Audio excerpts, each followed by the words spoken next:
예, 안녕하십니까. 서울대학교 통일평화연구원 106차 통일학 포럼을 시작하도록 하겠습니다. 온라인에 와 계신 여러분들 환영합니다. 저는 오늘 사회를 맡게 된 연구원의 교수 김병로입니다. 여러분들께서 오늘 어젯밤부터 오늘 사이에 우리 예, 대통령께서 계엄령을 선포하셔가지고 아주 굉장한 쇼크를 많이 받으셨을 텐데 그래도 다행히 이제 해제가 돼서 일상으로 우리가 잘 복귀를 했습니다. 그래서 오늘 포럼을 평화롭게 잘 진행할 수 있을 것 같습니다. 오늘은 그 수정주의 국가 북한 시리즈 여덟 번째 마지막으로 북한의 과학기술 정책과 지역 혁신 체제라는 주제를 가지고 토론을 하도록 하겠습니다. 우리 오늘 말씀해 주실 우리 교수님은 베를린 자유대학교의 교수님, 한국학과 교수님으로 계시는 강호재 교수님입니다. 우리 이제 강호재 교수님을 잠깐 소개해 드리면 어, 서울대학교 물리학과에서 학부를 졸업하시고 대학원에서 과학사와 과학 철학 협동 과정에서 석사, 박사를 받으셨습니다.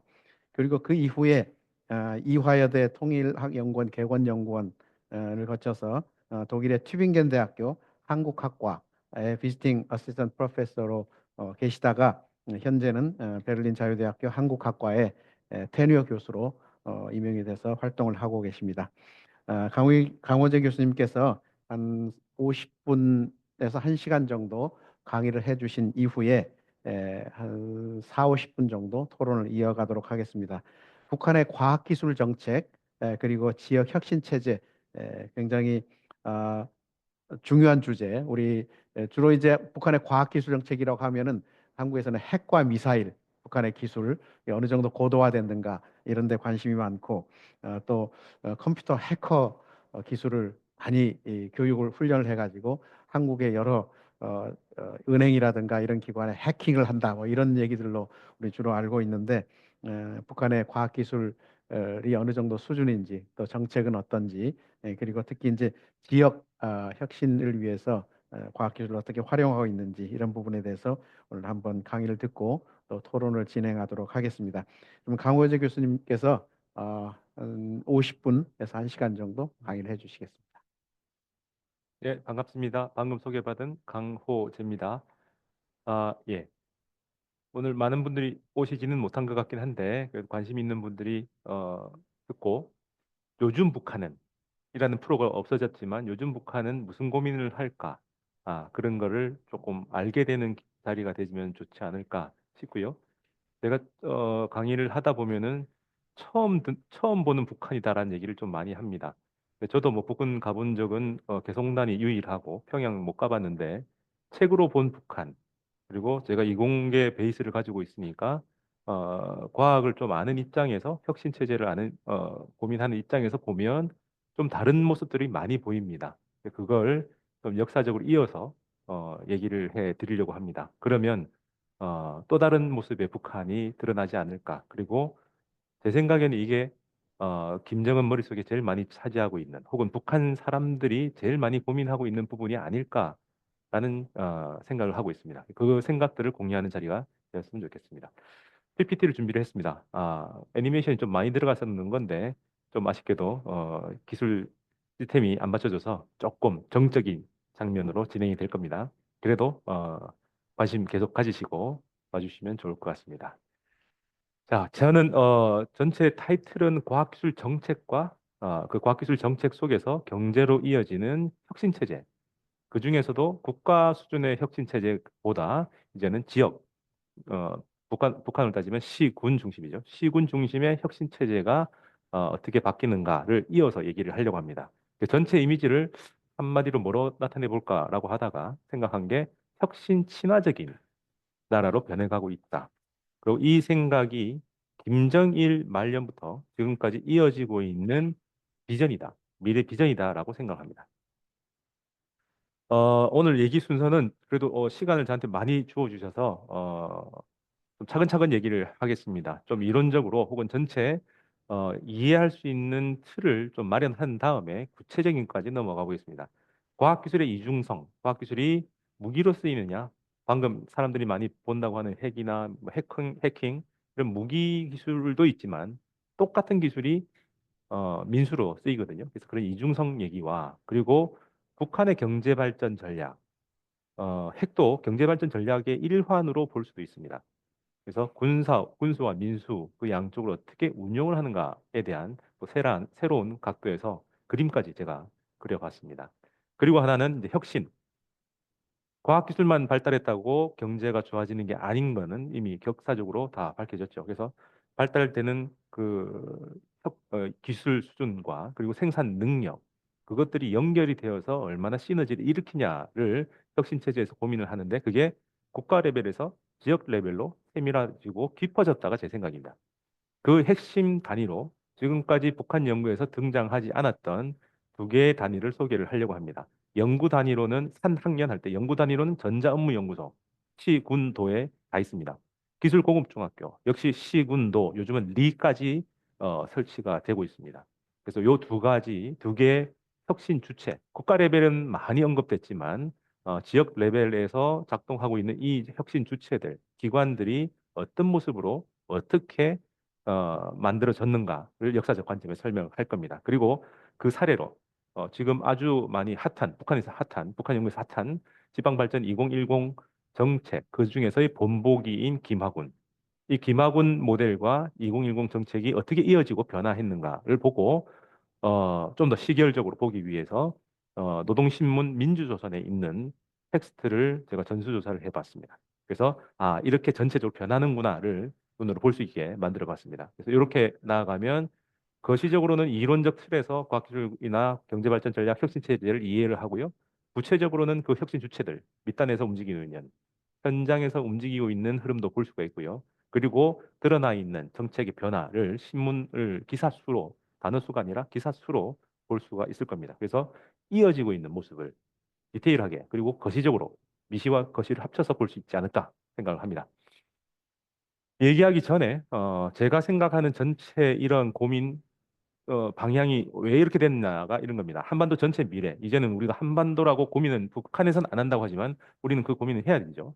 그래서 한반도 전체의 미래 비전은 당연히 과학기술이 중심이 되고 AI가 발달했기 때문에 IT는 극강으로 살리고 있습니다. 하지만 아직 아날로그 수준에서 현실 물질 문명에서는 아직 그만큼 안 가고 있죠. 여튼 둘 다 우리의 문명은 과학기술의 발전이 떠받치고 있습니다. 그래서 그 미래는 이 둘이 연결돼 있다는 것은 아무도 부정할 수가 없습니다. 근데 북이 이제 거부했지만 우리는 거부하지 못하는 통일을 제외하고 우리 미래 설계는 불가능하다고 생각합니다. 그리고 안타깝게도 그 통일의 또 다른 대상인 북한은 지금 우리한테 존재감이 거의 없죠. 북한이 거절한 이유는 사라진 존재감에 대한 어, 반사라고 봅니다. 미러링이죠. 우리가 고민을 안 하니 우리하고 고민 안 하겠다는 얘기가 똑같지 않을까. 국제관계, 국제정치 이런 쪽에서 북한을 정말로 대상으로 많이 두지만 북한은 입체감도 없는 혹은 평면도 아닌 1차원 선도 아닌 점으로 되는 경우를 많이 봅니다. 북한도 안에 2,700만이 모여 있고 아주 많은 고민을 하고 있는 나라이기 때문에 그걸 3차원 입체 영상이 아닌 4차원, 5차원까지 넘어가는 흐름으로 다양하게 볼 필요가 있지 않을까라는 겁니다. 문제는 이 북한의 과학기술 정책은 우리는 다 당연하다고 봤던 흐름들에서 북한의 과학기술 혹은 혁신 체제는 고민을 안 하고 있다는 거죠. 북한 사람들도 이 고민을 할 텐데 그걸 따라가 보자라는 게 제 제안입니다. 이제 뭐 원래 제 학위 논문은 50년대, 60년대였지만 그때부터 지금까지 주구장창 과학기술 중시는 얘기를 합니다. 근데 더 중요한 거는 2021년 8차 당대회 이후로 이제는 딱 못을 박습니다. 당이 운영하고 당이 이끌어 나가는 국가에서 과학기술을 당적 사업 혹은 당위원회적 사업이라고 정의를 합니다. 그리고 2021년을 과학기술로 들고 일어나는 해로 만들자라고 해서 선언을 하고요. 그리고 과학기술 힘에 의해서 5개년 계획을 돌파하자. 그리고 과학기술을 떠난 당 사업은 없다. 그래서 표어도 이렇게 만들더라고요. 정신은 자력갱생이지만 그 안에 있는 무기는 과학기술이다. 게다가 과학기술 인재를 아끼는 일꾼이 제대로 된 일꾼이다. 무시무시한 얘기죠. 과학기술의 사활을 걸고 달라붙자. 이 표어들이 노동신문에 심심찮게 등장을 하고 있습니다. 자, 시작하기 전에 과학기술에 대한 오해가 있습니다. 항상 과학기술은 최첨단만 우리가 추구할 필요 없죠. 노벨상을 받기 위해서 과학자가 되는 건 아닙니다. 쓸모 있고 어쩌면 취직을 잘하고 우리 생활에 도움이 되는 정도면 된다는데 탑 수준의 세계 탑 수준의 과학기술은 군에서 개발합니다. 하지만 이걸 군에서 쓸지 민에서 쓸지는 그걸 운영하는 사람의 마음과 지향에 따라 달라집니다. 똑같은 과학기술이지만 군수에서도 민수에서도 다 쓰인다는 거죠. 그게 과학기술의 이중성입니다. 뭐 다 아시다시피 군수에서 과학기술이 처음 개발될 때 레이더 기술, 암호화 기술 혹은 핵전쟁 이후에 대비하는 시스템, 정보 시스템, 미사일, 핵, 탄두 이 모든 것은 민수에서 똑같이 쓰입니다. 하지만 다른 모습이죠. 마이크로웨이브, 레이더 기술이 개발되고 나서 우연찮게 찾아진 게 마이크로웨이브 오븐입니다. 그리고 암호화 기술이 상용화돼서 CDMA가 나왔고요. 그리고 핵전쟁 이후에 네트워크가 살아남아야 된다라는 고민하에 인터넷 시스템이 만들어집니다. 그리고 우리는 핵탄두의 무시무시한 것 때문에 그게 꽃이지만 더 중요한 기술은 미사일 기술입니다. 거기서 재료, 제어, 그다음에 연료 이런 모든 것들이 분화돼서 민수에 쓰인다면 모든 생활이 한 발짝 더 진보할 거라고 봅니다. 예, 과학 사나 과학학에서는 이 흐름이 너무나 당연한데 북한학으로 넘어가면 이런 고민들이 살짝 사라지는 아쉬움이 있습니다. 그래서 한 번 더 강조했습니다. 그리고 일반적으로 경제 발전을 하기 위한 전략을 러프하게 제가 그림으로 그려봤는데 노동의 3요소죠. 생산의 3요소는 인간이 생산의 3요소는 인간이 제공하는 노동 그리고 어, 돈이 모여서 자기 증식을 할 수 있게 되는 자본 그리고 자연한테 공급받는 연료와 토지 이 세 가지가 생산의 3요소입니다. 이걸 더 투입을 하는 것은 요소 투입이라고 하고 이 수준을 바꾸는 걸 갖다가 이제 혁신이라고 하겠죠. 그럼 여기서 국내적으로 해결하지 못하는 건 당연히 있을 테니 그게 무역을 통해서 외부에서 공급되어야 됩니다. 그럼 여기서 이제 이 수준을 바꾸는 게 당연히 기술 혁신일 텐데 이게 내부 요소냐 외부 요소냐 논란이 많지만 그냥 그림의 아름다움을 위해서 이렇게 넣어봤습니다. 이게 일반적인 모델입니다. 5가지 팩터가 있겠죠. 그럼 북한은 이 중에서 뭐가 다를까? 다 예상 가능할 겁니다. 무역이 극도로 위축되어 있죠. 그럼 이 흐름에서 무역이 줄어든 이 비중을 이 자리를 누가 채워야 되느냐? 북한 사람들의 고민은 이게 기술 혁신이라는 겁니다. 그래서 이렇게 약간의 비형적으로 형성되어 있는 북한의 경제 발전 전략에서 더 기형적인 것은 이게 전부가 아니라는 겁니다. 완벽한 카피본으로 완벽하게 또 다시 다르게 말하면 하나의 영토 안에 두 개의 경제 시스템이 별도로 운영이 된다. 이게 북한의 이중성입니다. 경제 시스템에 민수 경제와 군수 경제가 완벽히 분리돼 있죠. 유사시에 군수를 보호하기 위해서 분리했는데 고난의 행군 시기에는 민수가 무너진 자리를 군수가 나중에 채워주는 흐름으로 방향성이 바뀌는 장면이 등장합니다. 여튼 같은 영토 내 두 개의 또 다른 경제 시스템이 운영되고 있다가 북한의 특징입니다. 그때 이제 국내 총 생산 중에 민수와 군수의 비중이 어떻게 되느냐 아무도 모릅니다. 하지만 북한 사람들의 주장은 9대 1. 구가 민으로 가야 되는 게 정상이지만 북은 거꾸로 구는 군으로 가고요. 나머지 10% 정도만 민에 쓴다라고 합니다. 우리는 국방 예산이 15%입니다. 그래서 생산한 거에 85%를 민이 쓰고 15%를 군이 쓰는데 북은 전체 10%만 민으로 돌립니다. 자기 주장으로는. 그 중에 또 15%가 드러나 있는 예산으로는 15%가 군으로 간다는 겁니다. 그럼 더 많이 가겠죠. 근데 너무 많고요. 15%의 예산은 말고 숨겨진 게 한 또 15% 정도가 있다라고 해서 남쪽 연구자들한테는 군 비중이 한 30%에서 40% 정도로 봅니다. 그냥 그림의 아름다움을 위해서 저는 반반 정도로 그림을 그려봤습니다. 노동 3요소가 군에도 그대로 있습니다. 그러니까 이런 상태에서 북한의 경제 발전 전략은 외부로부터 도움을 받지 못하는 상태. 뭐예요? 국내에서 이전을 하는 겁니다. 국방에서 노동, 자본, 토지, 자원들을 이전해 와서 민수에다가 투자하는 요소 투입 효과를 노리자가 전략이었습니다. 그걸 저는 스피노프라고 얘기했고요. 북에서도 그렇게 쓰고 일반적으로 많이 씁니다. 그러면 국방력에 들어가 있는 이 리소스들을 자원이나 자금이나 이걸 줄여야 되겠죠. 그러면 국방력은 유지되고 국방비는 줄어드는 방법. 그게 북한에서는 전략 무기인 핵이었습니다. 그래서 핵과 미사일을 완비하게 된다면 국방력은 무한대로 가기 때문에 국방비를 줄일 수 있는 혹은 인력이나 기술을 다른 쪽으로 민수로 스피노프 할 수 있는 여력이 생긴다는 전략이었습니다. 그래서 재래식 군 부분을 줄이면 이 그림에서는 한 20% 줄인다고 했습니다. 20% 줄이면 미는 20%, 전체에서 40% 갑자기 1년 예산이 40% 증액되는 효과가 난다는 거죠. 그런데 국방은 여전히 유지된다라고 볼 수 있는 겁니다. 이게 김정일이 고심했던 2002년부터 나왔던 국방공업을 우선적으로 발전시키고 농업과 경공업을 동시에 발전시킨다라는 전략이 이런 모델이라고 저는 생각합니다. 그래서 이렇게 쑥 줄어들어서 국방의 비중을 줄이고 나머지를 민수로 돌려서 경제 발전한다. 이게 민생이고 지방 발전의 전략이었습니다. 하지만 2017년 9월 아직 6차 핵시험만 하고 완벽하게 핵무력을 완성했다라고 하기 전에 6차 핵시험, 수소 핵탄을 시험한 다음 국제적으로 러시아와 중국까지 동의해서 강력한 경제 봉쇄를 합니다. 무기 중심이었던 제재를 이제는 돈의 흐름을 막는 거로 해서 수산물 판매까지도 막아 놨었습니다. 근데 그렇게 막으면 북한의 패턴이 있죠.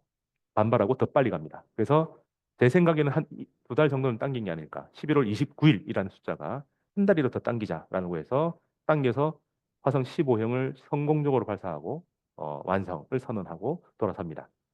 그 다음에 봐야 됩니다. 우리는 하노이 그 평양에 봄이 왔다고 해서 좋아할 때 북한의 정책이 확 변한 걸 살짝 놓쳤습니다. 핵과 경제 발전 두 개의 목표를 향해서 달리다가 핵은 완성했기 때문에 이제는 경제 건설에 총력 매진한다. 그럼 경제 발전은 어떻게 할 거냐? 아주 저는 충격이었습니다. 굉장히 장기적 전망이 필요한 인재 양성, 과학기술 발전을 내세웠습니다. 2018년 4월 평양 만남 일주일 전에 20일 날 만남 이걸 결정을 했습니다. 자력갱생도 강조했고요. 하노이 노딜 다음에 북한은 선물을 켰지만 자기들의 전략에서는 밑바닥은 이미 자력갱생으로 간다가 돼 있었기 때문에 20년 정면 돌파전을 선언하고 더 강한 전략을 추구합니다. 여기서 우리가 하나 놓친 거는 10년 전에 또 다른 노딜이 있었습니다. 육자회담 노딜. 많은 분들이 기억하실 텐데 영병 핵탑을 폭파하고 스스로 핵무력을 중단하고 육자회담의 결과에서 서로 주고받는 결과를 어, 향해서 달리다가 세 3단계 중에 2단계까지 성공하고 마지막 한 번의 고비를 못 넘고 실패로 돌아갔죠. 그때도 노딜이었습니다. 2009년 8월에 그래서 정면 돌파전 이전에 첨단 돌파전을 합니다. 군수에서 확보한 CNC 기술을 비롯한 첨단 기술을 가지고 우리는 스스로 돌파해 나가겠다. 그때는 첨단 돌파, 이제는 정면 돌파, 또 다른 돌파, 두 번째 돌파가 나왔습니다. 이게 북한의 전략입니다. 그럼 이제 북한은 어디에 더 신경을 쓸 거냐? 당연히 기술 혁신입니다. 기술 혁신이 민수 전반에 뿌리를 내리고 추동력을 줘서 경제 발전 속도를 높이겠다. 그게 지금의 흐름입니다. 즉 2020년 이후의 흐름이라는 거죠. 이 흐름을 제가 그림으로만 이렇게 그렸고 나와 있는 명제로 바뀌어 있는 걸 살펴보면 2002년에 방금 얘기한 국방 과학기술 우선 농업과 경공업 동시 발전 전략이 정리가 됩니다. 이게 성군 정치라고 나왔던 그 틀 내에 성군의 경제 발전 노선으로 표출됩니다. 그리고 첫 번째 노딜, 육자회담 노딜 다음에 첨단 돌파전, 그는 CNC, 군에서 미사일이나 핵탄을 만들던 그 기계가공 기술과 IT 기술의 결합인 이 CNC를 민수로 돌리겠다는 전략이었습니다. 하지만 더디고 리더십도 바뀌고 미국하고 협상이나 이런 게 잘 안 된다는 상황에서 핵무력과 경제를 동시에 발전시키겠다는 동시 발전 전략이 5개년 전략으로 생긴 것 같고 5개년이 완성되기 직전에 핵무력 완성 선언 다음에 경제 발전 총력 집중 경제 건설 총력 집중 그때 표어가 재밌습니다. 과학으로 비약하고 교육으로 미래를 담보하자. 과학과 교육을 강하게 얘기합니다. 북한 역사상 과학을 강조하지 않은 역사가 시절이 거의 없습니다. 근데 이만큼 강하게 얘기한 것도 저도 깜짝 놀랐습니다. 그리고 더 얘기하는 거는 이제 자력갱생이죠. 왜 이게 자력갱생 나온지는 나중에 나오지만 자력갱생의 필수는 과학기술입니다.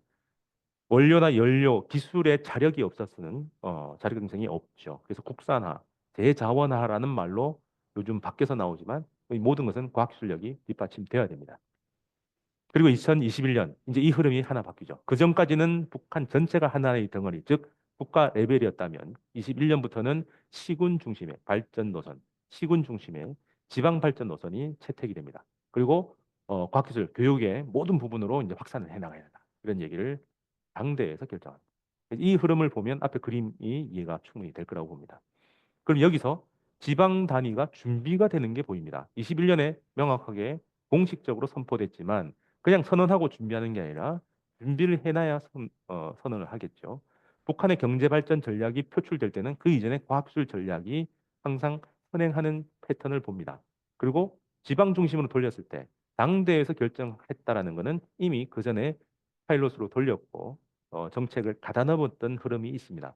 그래서 제가 살펴봤을 때 2008년 12월에 자강도에서 처음으로 전자업무연구소, 도시, 군 중에서 자강도에 전자업무연구소를 처음 세우는데 그때 김정은이 따라갑니다.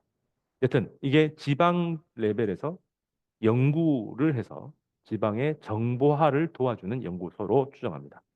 그리고 고등학교 수준에서 좀 더 나은 기술을 습득한, 즉 지방에 공급하는 기술 인력을 양성하는 고등학교 교종, 학교 종류를 처음 신설하겠다라고 결정한 게 12년, 실제로 설치되는 게 17년쯤입니다. 고등학교는 그때부터 다 바뀌었기 때문에. 그래서 20년쯤이면 이제 처음 고등학교 졸업생들이 나옵니다. 그게 2021년이 나왔던 이유고요. 그때 정보화가 필수로 들어갑니다. 모든 시군에 하나씩 정보 부분이 전공 분야인 기술공업중학교가 신설이 되고 그 졸업생이 21년에 나옵니다. 그래서 왜 당대회를 21년 당대회에서 이런 결정이 내렸느냐가 설명이 되죠. 그리고 이제 또 하나의 모델입니다. 혁신 모델이라는 것은 방금 계속 얘기했다시피 산연, 생산과 교육과 연구가 합쳐져야 되고 그리고 엄청난 리소스가 동원되기 때문에 자칫 방향을 잘못 틀면 어, 누수가 생기기 때문에 정책적 안정성도 중요합니다. 이 네 가지가 혁신 체제를 만들어 나갈 때 아주 중요한 주체로 봅니다. 그럼 북한은 국가 레벨에서는 당연히 연구는 국가과학원, 국가란 말이 90년대 중반에 과학기술위원회와 통합되면서 국가가 붙었고요. 스테이트. 그전에는 과학원이었습니다. 여튼 국가 전체를 대변하는 전문 과학 연구기관입니다.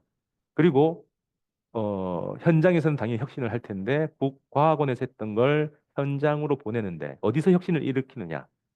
과학학의 역사 전체에서 보면 현장 중심도 있고요.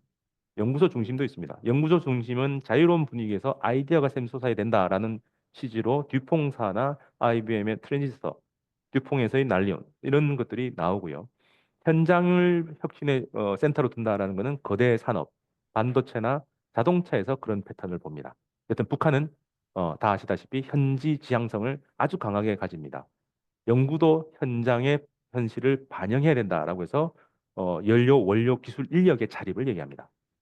그럼 이 둘을 연결해야지 혁신이 빨라지기 때문에 1950년대 후반 대부분의 사람들이 땅 파는 거로 알았던 천리마 운동, 천리마 작업바 운동은 학위 논문에서 북한식 기술 혁신 운동이었다. 과학원에서 뛰어난 과학자들이 현장에 들어가서 연구와 기술 지원을 동시에 해서 혁신의 속도를 높이는 대중 운동이었다라고 저는 얘기를 했습니다. 그리고 또 한 번의 국가를 시스템을 만드는 21세기에 북한에서는 김정일이 죽던 날 새세기 산업혁명이라는 말을 만들어냅니다. 그리고 여기 속에 산업혁명이라고 하는 새로운 산업 디자인을 표명을 합니다. 그리고 교육은 새세기 교육혁명, 새세기란 말로 어, 새로운 담론을 만들어냈습니다. 새로운 세계 혹은 새로운 변화된 환경 속에 생산과 교육을 다른 방식으로 진행해야 된다라는 담론을 음, 선언을 한 거죠. 그리고 그 사이에는 어디서 자원이나 혁신의 원동력을 끌어올 건가 했을 때 군에 발달된 기술 인력, 그리고 자본 이런 것들을 활용하겠다. 그게 군수의 민수전환 스피노프 전략이 2009년부터 시작됩니다.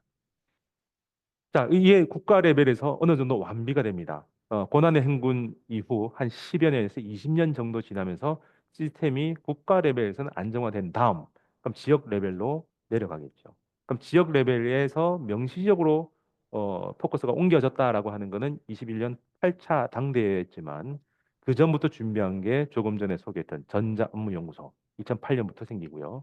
그리고 아까 국가과학원이 통폐합해서 없애버렸던 과학기술위원회가 2009년, 2008년 잘못되네요. 2009년에 새로 부활합니다. 과학기술위원회는 전국 차원도 있고요. 도, 시, 군까지 역시 지방 조직을 가진 겁니다.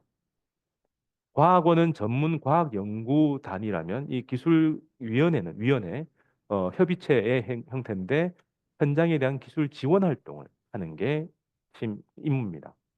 그리고 교육 쪽에서는 고등학교를 졸업한 전문 기술 인력을 양성하는 기술공업중학교가 설치되자라고 하는 게 12년, 실제로 설치된 건 17년, 18년부터입니다.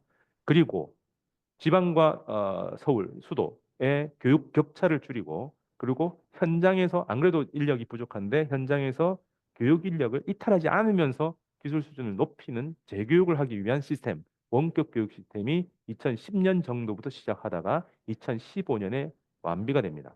법적으로 정리된 건 2020년입니다. 그래서 이 두 가지 시스템이 어느 정도 갖추어지면서 지방 혁신 체제가 본격화됐다는 거죠.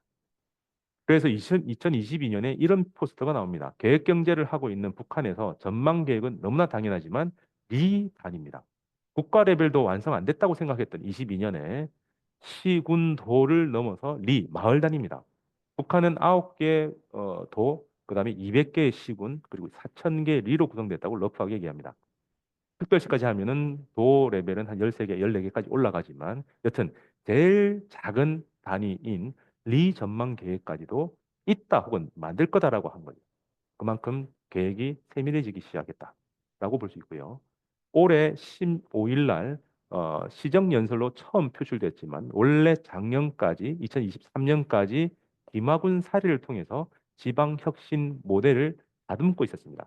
그걸 김정은은 좀 더 빨리 다른 형식으로 가자라고 제안을 아니면 명령을 했던 거죠. 그게 지방발전 2010입니다. 그 숫자는 매년 20개 그리고 10년 동안 해서 전체 북한을 구성하는 200개의 시군을 다 바꾸겠다.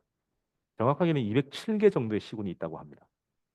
그래서 결정서가 24일에 만들어지는데 북한식 장명에 의해서 1, 2, 4 연대 한 3천 명 정도 들어가는 연대가 이것만을 위해서 별도로 조직되어서 전국의 20개의 시군에다가 파견됩니다. 최소 6만 정도는 현장에 들어가 있는 거죠. 자, 그래서 이런 정보가 최근에 북한의 정보는 신문뿐만 아니라 제한된 면수를 왜 계속 고수하는지는 잘 모르겠지만 6면인 노동신문, 4면인 민주조선에서 그리고 항상 똑같은 기사를 게재하던 그 전통을 버리고 민주정선이 내부의 얘기를 더 많이 하면서 좀 더 풍성해졌지만 지면에서 담지 못하는 얘기가 영상으로 많이 나옵니다. 그래서 정보와 성과 전람회에 출품한 장면을 캡처를 하니 강원도 전자업무연구소 부소장이 등장합니다. 그리고 강원도에서 뭘 했는지 이렇게 자기들이 만든 소프트웨어를 소개하는 패널이 보이고요. 그리고 초석이라는 우리로 따지면 ERC라고 하는 경영 지원 프로그램인데 그런 것들이 만들어져서 갑니다. 어디서요? 자강도 전자업무연구소. 근데 이 옆에 보면은 기둥 때문에 다 안 보이긴 하지만 연역으로 가면은 90년대에 이미 연구소의 조직은 만들어집니다. 다른 이름으로. 근데 이게 이름 바뀌면서 새로운 미션을 부여받은 게 2008년 12월이었습니다. 지금은 이게 연결고리가 신문에 나오진 않지만 자강도 김하군에서 성과가 만들어지던 타이밍에 2022년에 함경북도 전자업무연구소에 새 청사가 만들어졌다는 소식이 나옵니다. 뭔가 연결돼서 간다라고 생각합니다. 그래서 이 전자업무연구소가 제 눈에 띄었고 그래서 신문에 나오는 모든 본문을 검색을 해봤습니다. 그랬더만 정보 산업을 빨리 발전시키고 인민경제 모든 부분의 정보화 줄이면 디지털 변환입니다. 인민경제 아날로그식으로 돌아가는 모든 이 실물 경제 흐름을 디지털로 변환하자. 그 변환하는 업무, 지방랩 수준에서의 정보화, 디지털 전환을 지원하는 단위를 전자업무연구소로 했던 거죠. 그래서 처음은 프로그램 개발했습니다. 소프트웨어 중심이었는데 나중에 하드웨어를 만들기 시작합니다. 설치 근거는 99년에 처음에 김정일 얘기했지만 이게 전국적으로 확산돼서 나가도록 2008년부터 만들어집니다. 아주 중요한 거는 도시군 지방 조직으로 얘들이 만들어졌다는 거죠. 그래서 시범적으로는 2008년에 만들어졌고 그때 자강도는 장자강 기슭에 새로운 건물을 세우면서 옮겨집니다. 평안북도도 그때 세워졌지만 새 건물로는 2011년에 이전합니다. 군 차원에는 2년 후 함경도 흥원군에 처음으로 군 차원의 전자무연구소가 설치된 것으로 보입니다. 왜냐하면 기사에서 얘들이 처음 나옵니다. 근데 갑자기 2012년과 14년에는 없어졌습니다. 아마 기사 수가 제한돼 있기 때문에 노동신문과 민주수는 합치면은 하루에 100건 정도밖에 안 나오기 때문에 다루지 못한 게 아닌가 싶습니다. 그 사이에도 뭔가 많이 있었을 거고요. 첫 하드웨어 제작은 17년에 나왔다라고 나옵니다. 그 제목을 보면 좀 재미있는 흐름이 보이는데요. 관계 닭공장에서 경영 업무 체계 프로그램 명당이 만들어지고요. 희천 공작기계, 연화기계를 만든 거기에서 봉화라는 게 만들어집니다. 그리고 송배전부, 불야경이라는 전국 수준에서의 전력 컨트롤하는 시스템인데 그걸 또 만드는데 일조를 하고요. 오리공장 모든 게 공장 자동화와 연결되어 있습니다.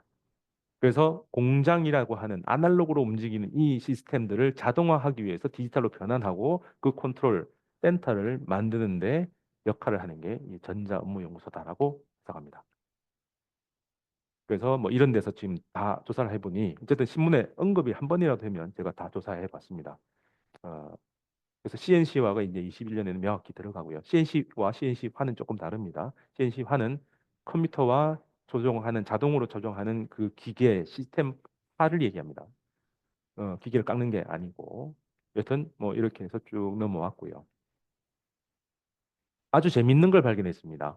2010년 되어야 김정은이 공식적으로 후계자라고 하면서 이제 표출됩니다. 그래서 2010년 신문에 김정은의 사진이 등장하는데 뒤에 빨간 편으로 그 다른 기록을 놔뒀는데 김정은이 2008년 12월 20일 날 여기 다녀왔다. 희천입니다. 희천이 자강도 전자업무연구소가 있던 곳입니다. 같은 날 김정일은 자강도 전자업무연구소를 갔습니다. 그래서 그때도 동행했다고 추정합니다. 근데 김정은의 첫 수행기 혹은 역사에 해당하는 수기가 12년 12월에 발표가 됩니다. 아직 국내에 머물러 있고 외국으로 나가는 게 허용이 안 돼서 어느 곳에서 이거는 안 나와 있습니다.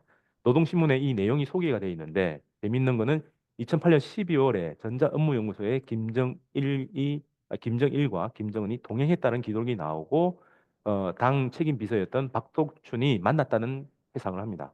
거기서 김정은이 프로그램 개발에 대해서 뭔가 언급을 했다. 물어봤겠죠. 예.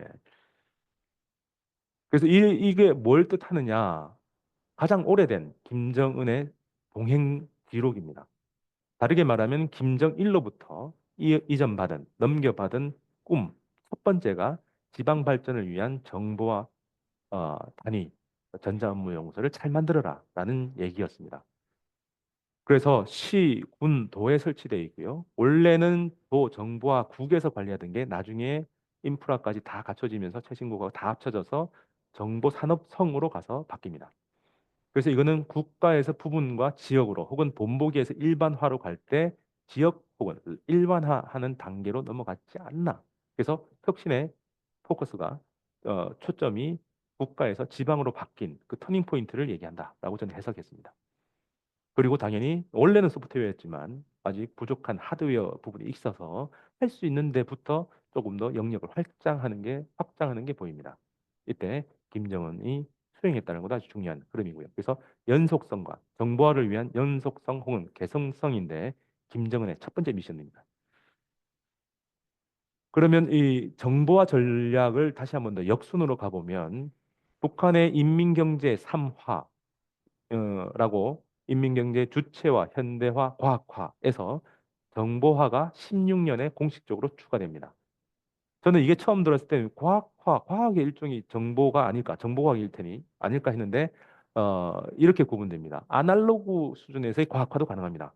과학은 기술이나 이론이 발전하는 그 흐름을 얘기를 한다면 그 중에서 디지털로 변환하는 것 콕 찍어서 얘기하는 게 정보화로 보입니다. 즉 이제 아날로그 수준이 아닌 디지털로 변환하자라는 걸 하나 더 별도로 얘기한 거죠. 전자업무연구소는 이 정보화를 담당하는 단이라고 봅니다. 원래 78년에 김정일이 후계자로 내정되면서 인민경제의 3화, 주체와 현대화, 과학화를 78년에 얘기했습니다. 그걸 이어서 발전시킨 거죠. 그럼 거슬러 올라가면 이 정보화의 핵심은 기계를 컴퓨터가 조절하는 기술 CNC 그게 2009년 8월에 시작하자가 아니라 이미 우리는 돌파했다 완료형으로 얘기합니다. 그 흐름을 쫓아가 보면 2008년 1월쯤에 대한중기계연합기업소에서 원래 있던 기계를 CNC화로 바꿨다. 그때 김사명이라는 과학자가 군인 출신의 과학자가 이 일을 했다. 이런 이름까지 구체적으로 나옵니다. 그럼 또 거슬러 올라가면 김정일에 의해서 새세기에 대한 경위가 나옵니다. 1월 28일 날 컴퓨터 수재를 양성하고 3월 때 되면 새세기는 정보 산업의 시대다라고 하면서 이 모든 흐름의 초석이 될 얘기들을 여기서 밝혀냅니다. 그래서 모든 컴퓨터 일꾼들은 컴퓨터를 해야 되고 수재를 양성해야 되고 과학 교육도 컴퓨터 교육을 강화해야 된다. 이런 얘기를 하는 거죠. 그럼 또 거슬러 올라가면 북한은 사회주의 혁명을 3대 혁명, 사상, 기술, 문화를 얘기를 하는데 그중에 사상보다 기술이 먼저 갖춰집니다. 그래서 처음에 3대 기술 혁명론이 만들어지고 그 상위 버전인 3대 혁명론이 나중에 만들어집니다. 그래서 이 기술 혁명이 나오면서 사회주의가 안착을 한다라고 해석을 하면서 인간 해방은 3대 혁명, 더 구체적으로는 3대 기술 혁명이 갖춰질 때 가능하다라고 얘기했던 거죠. 그 3대 기술혁명은 사회주의 나라 이론을 만들어 나갔던 소련에서 정리를 안 하고 있었는데 북한에서 정리를 했습니다. 육체 노동과 정식 노동의 구분을 없애고 농업과 어, 농업과 공업의 구분도 없애고 더 중요한 건 여성의 가상노동 해방까지 얘기하는 게 기술혁명의 목표라는 거죠. 이 모든 흐름이 지금과 이어집니다. 정보 시대라는 게 이 구분이 없어진 시대라고 얘기하죠. 그럼 이제 조직으로 넘어가 보면 1980년대 조선 컴퓨터 센터 혹은 평양 컴퓨터 센터가 만들어지면서 영재학교가 만들어지는 것처럼 아주 첨단을 달리는 연구센터가 만들어졌고요. 당연히 과학원에서 그 담당을 했고 학교는 김일성 종합대학, 김책 공업종합대학 그리고 과학원 산하인理科종합대학 애들이 했고요. 그리고 최진성 인프라 네트워크이겠죠. 그다음에 정보 안에 컨텐츠고요. 그다음 전자업무 하드웨어 하드웨어와 소프트웨어 그리고 네트워크 세 가지를 합쳐서 지금은 정보산업성으로 바뀝니다. 수제 교육을 위해서 제일 고중에서 이걸 담당했었고요. 근데 이 흐름에서 이제 지방으로 넘어가면은 교류소라는 게 만들어지고 그다음에 조금 작았는데 나중에 아주 중요한 컴퓨터 기술대학이 평양에 있고요. 조직도 바뀌고요. 그래서 이런 컴퓨터와 관련된 업무들, 즉 정보화와 관련된 업무들이 세밀해지고 정밀해지는 흐름을 볼 수가 있습니다. 학교도 이제 고급 중학교인데 이거는 영재 교육은 아닙니다만 대학 교육을 받는 고등학교 수준의 기술자 양성 코스입니다. 그럼 이 기술자 양성 코스라고 제가 얘기한 게 어떻게 만들어지고 설치되었느냐를 보면 12년에 12년제 의무 교육, 북한의 교육혁명이라고 하는 지금까지 조사된 바로는 전 세계에서 의무 교육 기한이 제일 깁니다. 우리나라도 12년 동안 고등학교까지 다녀야 되지만 의무 교육은 중학교 9년까지죠. 다른 나라도 12년제 하는 데가 있지만 이제 12년제보다 긴 데도 없고 대부분은 9년에서 10년 정도에서 의무 교육은 끝납니다. 대부분 이제는 12년제 가겠다. 근데 어떻게 할래를 결정한 게 14년 되어서 이제 내용이 다듬어집니다. 그때 뭐라고 다듬어졌느냐? 일반 공업중학교에서는 중등 수준의 일반 교육을 하고요. 기술공업중학교에서는 해당 지역, 즉 그 시군에 특화되어 있는 경제 지리적 특성에 맞는 기초 기술 교육을 한다. 그래서 16년에 이제 구체적으로 결정을 하고 한 개 이상의 기술을 가진 인재, 그리고 그것도 과학기술 인재를 기르겠다가 교육의 목표가 됩니다. 그 과학기술 인재라는 것은 대부분의 대학 졸업에 준하는 사람으로 길러내겠다라는 겁니다. 그래서 특화시키는 8개가 2017년에 표방이 되고 90개가 생깁니다. 숫자를 잡으세요. 200개가 시군인데 반절 정도만 만들었습니다. 아직 2개의 시군 중에 1개만 이게 특화가 됩니다. 빠져 있는 게 보이죠? IT가 빠졌습니다. 그래서 빠졌다고 생각해서 그런지 뒤늦게 생긴 건지 모르지만 18년에 IT 부분까지 해서 9개 영역입니다. 그래서 10개가 생기면서 딱 100개 되면서 아직도 반절입니다. 근데 2년 후에 정보 기술을 싹 다 만들겠다. 그래서 190개를 추가합니다. 전체 300개. 이제는 1.5, 군당 1.5개의 시군, 즉 두 개 중 하나에 특화되어 있는 8개, 그리고 IT는 전부다.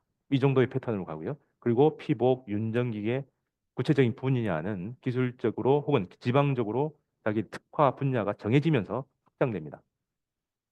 이게 처음이었고요. 그럼 요 시기에 3년 지난 다음에 이제 지금 졸업생이 나옵니다. 그리고 또 변화를 보면 21년에 이제 화학 부문이 추가되고요. 22년에는 기술 반, 학교를 만들 능력이 안 된다라고 할 때는 이제 여러 개의 반 중에 한 개만 기술 반으로 해도 된다. 라고 하면서 이제 추가로 100개가 더 생깁니다. 이제 450개. 즉 시군의 한 개 이상은 무조건 다 되는 상태로 넘어갑니다. 그리고 또 하나 리단입니다. 하나 딱 찾았는데 함남 북천군의 라하리에 라하기술공업중학교가 생깁니다. 자, 이런 흐름으로 보면 이제 기술자도 지역에서 생산을 양산을 할 수 있는 상태가 됐습니다. 그래서 21년에 이런 강습회를 처음으로 합니다. 시군당 책임비서 강습회. 여기에서 사회주의 거점이다. 그리고 지방 경제를 활성화할 수 있는 방법이다. 그리고 균형 발전을 하고 있다. 사회적 전면을 하겠다. 그리고 원래 꿈꿨던 2009년부터 15년에 그렇게 중요하다고 봤던 농업, 경공업 우선을 이제는 본격적으로 하겠다라는 얘기를 이때 합니다. 그래서 시군 발전을 이때 처음 언급하면서 얘기 나옵니다. 오늘은 자세하게 못 다루지만 어, 발언하는 순서가 중요도의 순서라고 한다면 매년 신년사에서 김정은이 발표하는 부분별 목표나 이런 게 있습니다. 그 순서를 해보면 아주 재밌는 패턴이 보입니다. 지금 그림 색깔만 보면 되는데 어, 빨간색이 전통적인 중화화, 그 다음에 연녹색이 어, 경공업, 그 다음에 오렌지색이 그냥 이제 소프트한 교육이나 보건 쪽입니다. 전통적으로는 빨간색, 초록색, 주황색입니다. 즉 중화공업, 그 다음에 경공업, 그 다음에 소프트 이렇게 넘어갔는데 2014년 김정은이 최고 지도자가 되고 나서 그때 만들어져서 발표됐던 그 흐름에서 이 순서가 역전됩니다. 14, 15년에 중화학공업 대신에 경공업 부분이 앞서 있습니다. 그리고 과학기술이 전면으로 갑니다. 과학기술은 파란색입니다. 그리고 이 흐름이 16년, 17년 당대회가 이루어질 때까지 유지되다가 다시 바뀌어 나옵니다. 하지만 과학기술은 계속 선두에 있고요. 쌍두마차라고 하는 금속과 화학공업이 맨 앞에 놓입니다. 경제를 이걸 중심으로 이끌어 가겠다는 거죠. 그리고 2020년 넘어오면서 이제 이 순서가 약간은 왔다 갔다 조정이 되지만 과학기술이 발전시키는 금속과 화학공업은 그대로 놓여 있습니다. 그리고 이제 시군이라는 얘기가 처음으로 신년사에서 등장합니다. 뒤쪽이긴 하지만. 자, 그럼 이렇게 준비됐다는 것은 오랫동안 준비해 왔고 시작할 때가 되었다고 생각하니까 시작할 텐데 아직도 파일럿이 안 됐는데 김화군 남북이 같이 가지고 있는 군인데 남쪽은 읍이라고 합니다. 예, 북한에는 군이고요. 달려 있습니다. 그래서 그 김화군에서 본보기가 만들어집니다. 연강수량 1000mm, 즉 연강수량의 90%가 8월 초 일주일 새에 쏟아집니다. 완전히 난리가 난 거죠. 이거는 완전 산간지방이라서 한 번에 몰리면은 완전히 강이 범람을 당연히 할 겁니다.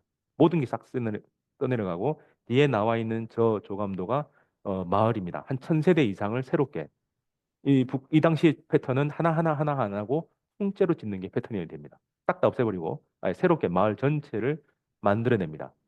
DMZ 근처였기 때문에 이렇게 군이 동원돼서 8월부터 2달 동안에 후다닥 만들어 놓고 김정은이 10월 1일 날 방문합니다. 그러면서 보고 그러면 산업을 어떻게 하느냐 들어봤더만 10여 개, 17개 정도였던 것 같은데 10여 개의 산재되어 있는 공장들을 그냥 개별적으로 개보수하겠다는 얘기를 듣고 바꿉니다.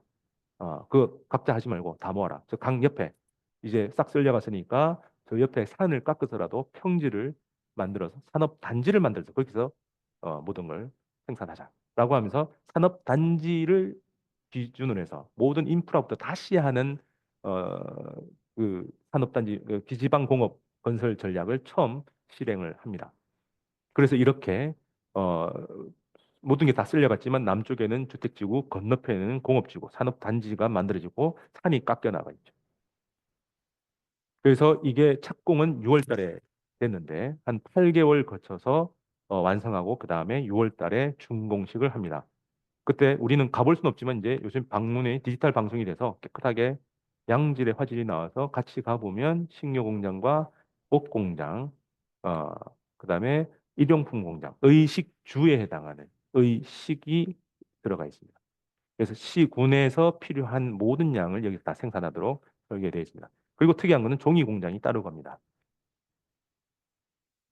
그래서 이 흐름을 떻게 확산하느냐 완성해 놓고 2023년에 22년에 돌려본 그 결과를 비상설 중앙 지방공업 공장 개건입니다. 공장 개건 이걸 보시면 요 시스템이 요 특별 위원회가 지금은 지방공업 2010 위원회로 바뀝니다. 여기서 테스크포스죠 한마디로 부분별로 차출해서 이거 어떻게 할래 정리를 해보자.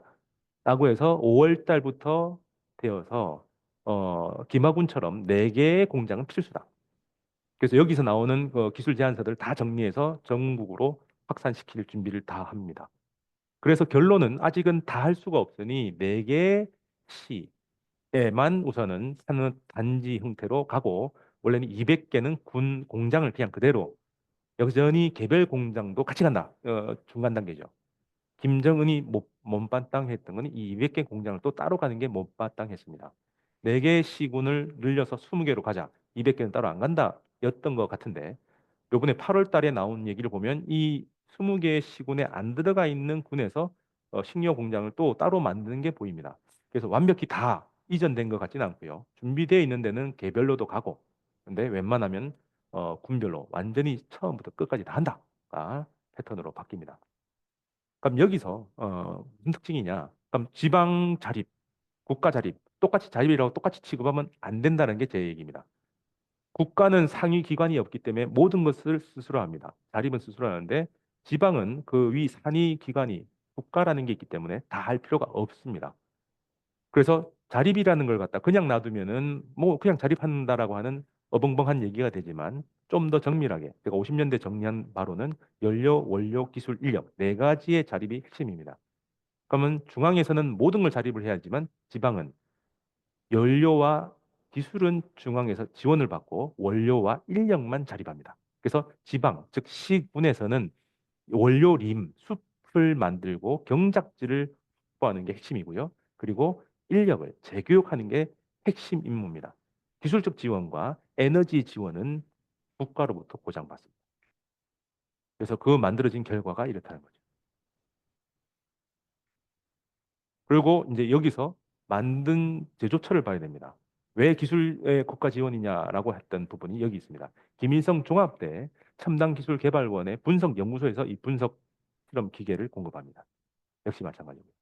그리고 종이 공장의 핵심, 종이를 만드는 기계는 국가과학원의 종이공학연구소에서 공급을 합니다.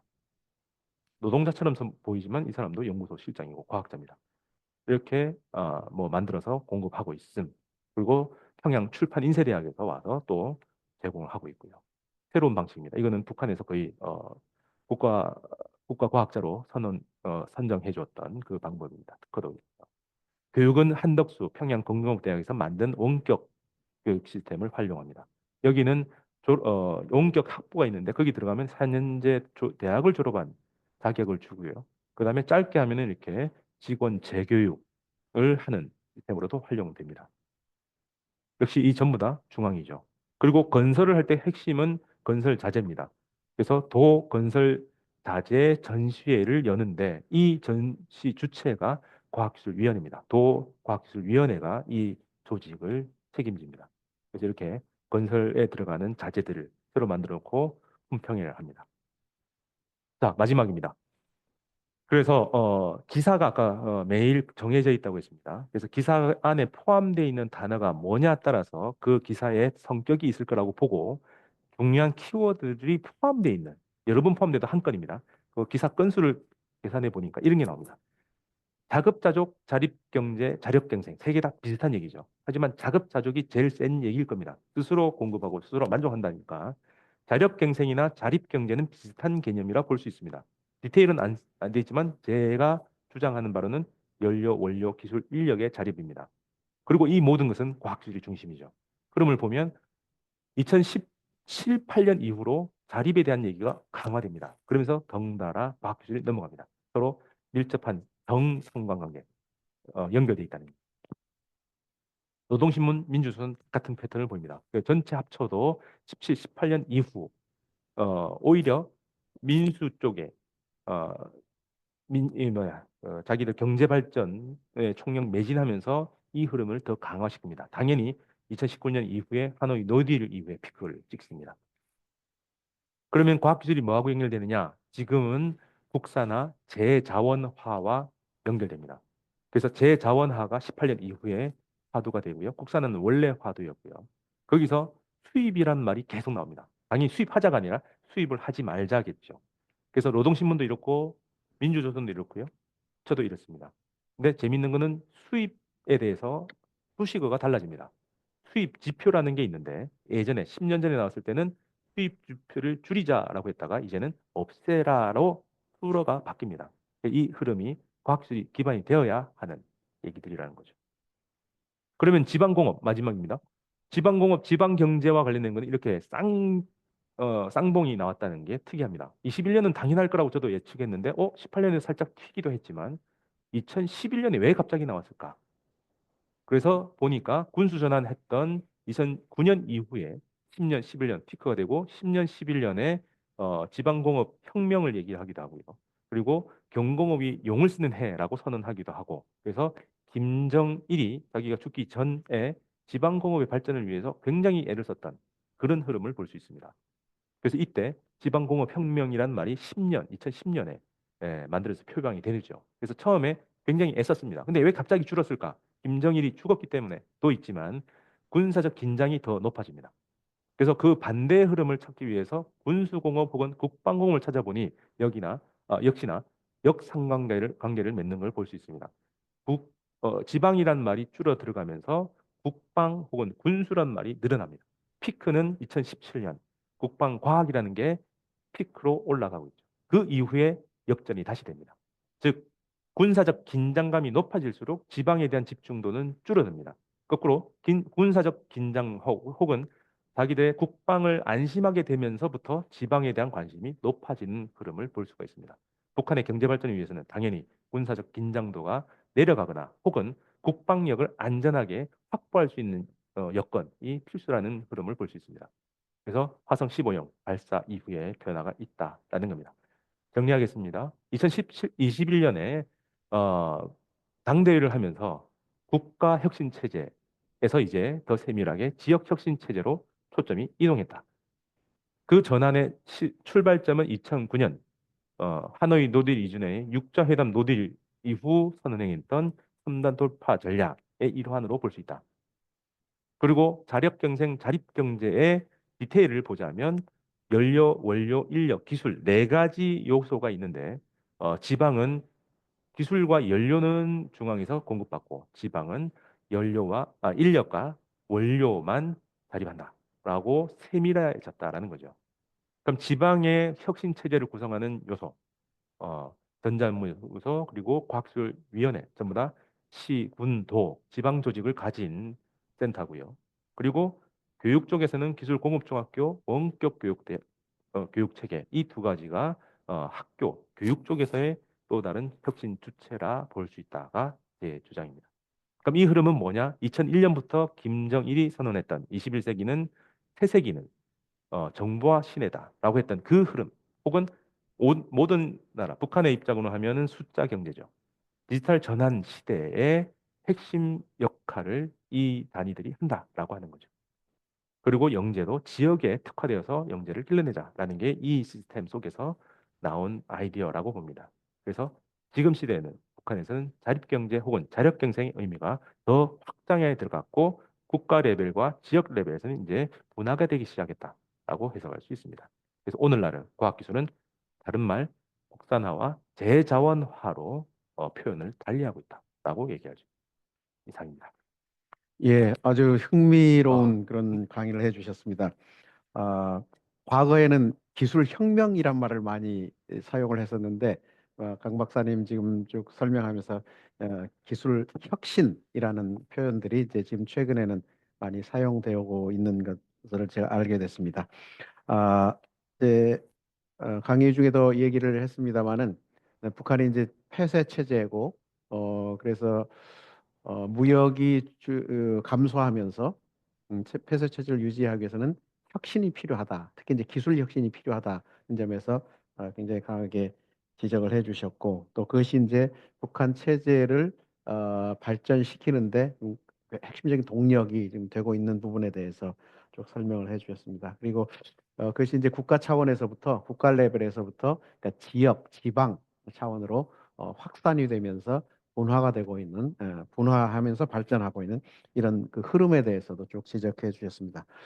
그리고 이제 그 과정에서 북한의 기본적인 구조가 이제 경제 국방 병진 노선에서 군수와 민수가 이중 구조를 이루고 있다. 그래서 군수에 발전된 부분들을 이제 기술 혁신을 통해서 핵과 미사일로 전환시키면서 나머지 자원들을 이제 민수 쪽으로 이동시키는 이런 부분에 대해서도 말씀해 주셔서 북한의 이제 기본적인 틀을 잘 이해하는 속에서 이해를 할 수 있었습니다.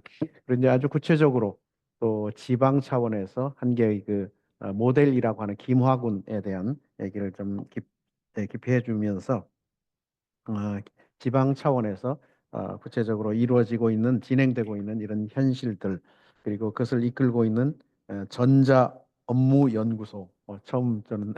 북한 연구를 하면서도 사실 이 분야에 관심을 갖지 않으니까 오늘 처음 들어봤는데요. 매우 흥미로웠습니다. 기술 고급 중학교 이런 부분들에 대해서도 새롭게 알게 됐는데요. 이런 기관들을 중심으로 해서 이 지금 지방 혁신 체제를 유지하고 있다, 이끌어 나가고 있다 이런 부분을 좀 잘 이해할 수 있었습니다. 이런 그 내용들 아주 정말 어디에서 듣지 못하던 굉장히 구체적인 내용들, 북한의 변화들을 한 20여 년간의 변화들, 특히 최근에 김정은 시대 10년의 변화들, 그리고 또 최근 한 4, 5년간의 변화에 대해서 아주 깊이 있게 분석을 해 주셨습니다.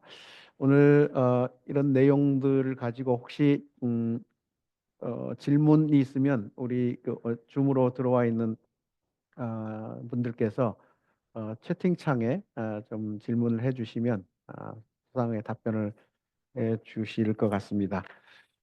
그러면 처음 들어온 내용 혹시 어, 없으신가요? 예, 아직 생각이 예, 생각을 정리가 좀 안 되고 있죠. 하고 계시는 동안에 제가 한두 가지 질문을 먼저 드리겠습니다.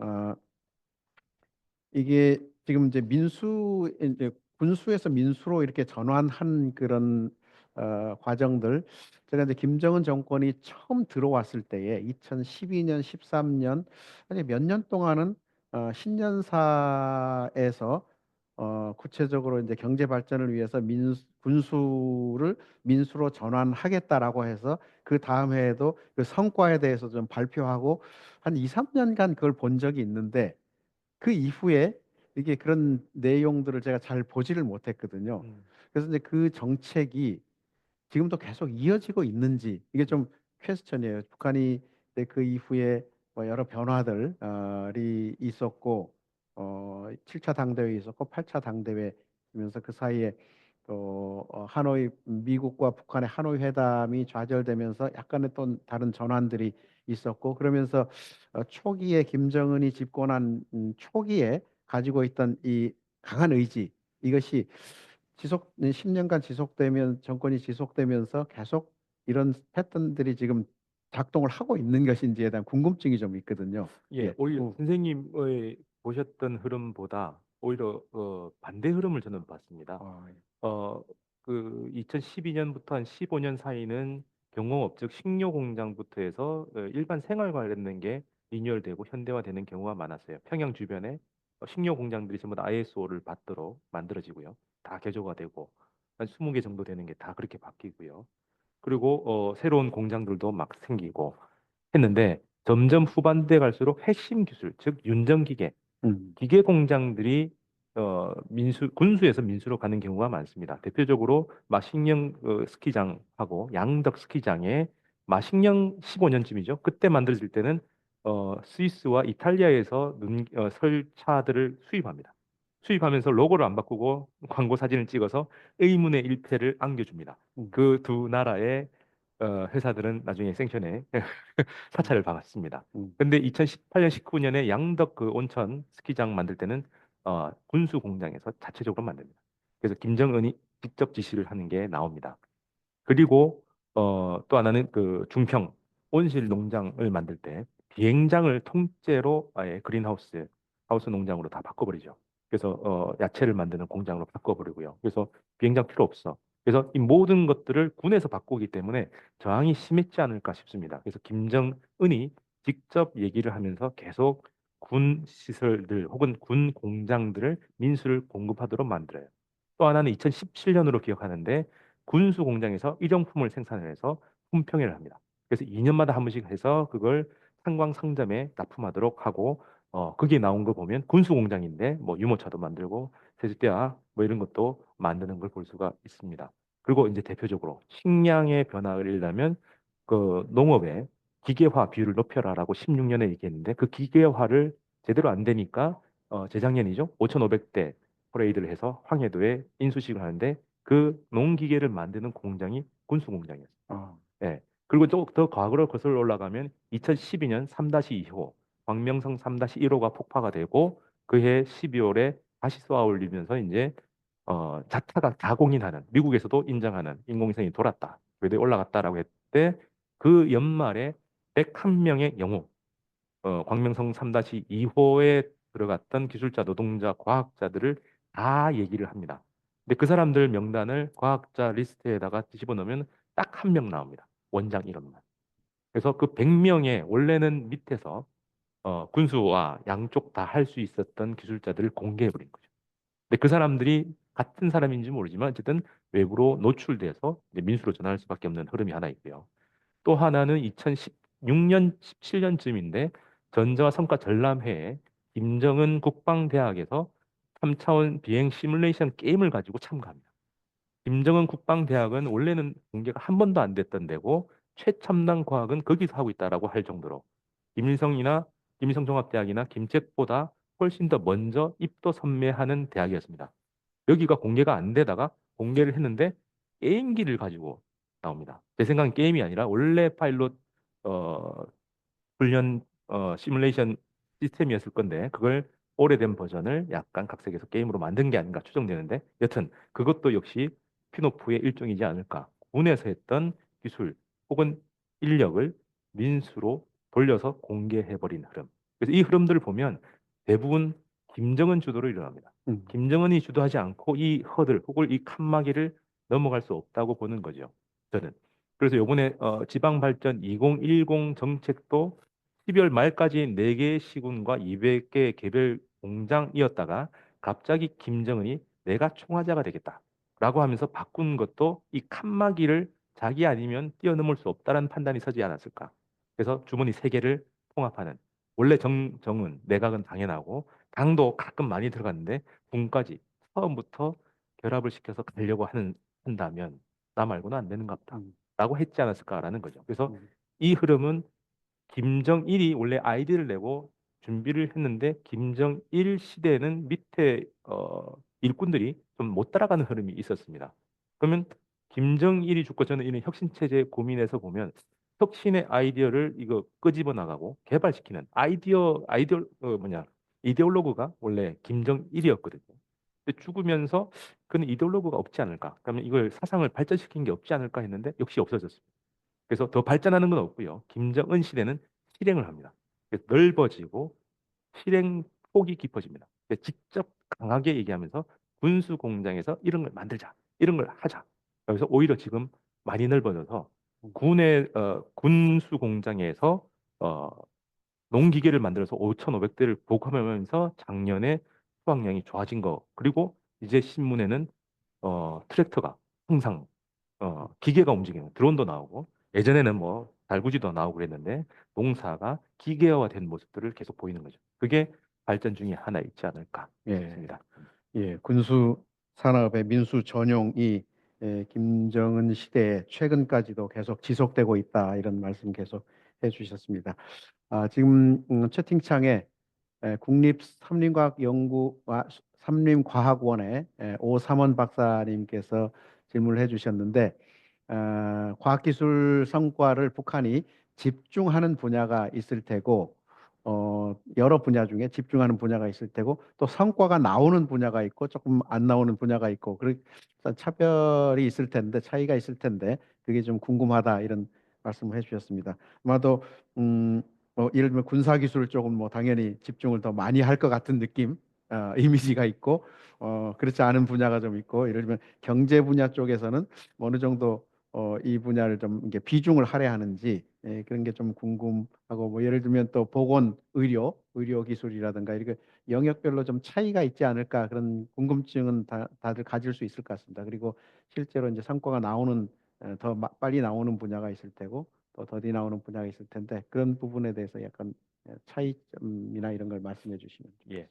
어, 분야별 차이는 능력의 차이가 아닐까 싶고요. 그게 이게 항상 그 연속선상에서 리니어하게 이렇게 쭉 올라가는 게 아니라 불연속적으로 펑펑펑 뛰는 게 혁신의 패턴 중에 하나일 텐데, 저한테는 이제 신문에서 나올 때 보이니까 불연속적으로 뭔가 한 마씩 뛸 때 나오고, 북한에서도 잘 안 될 때는 별로 얘기 안 하잖아요.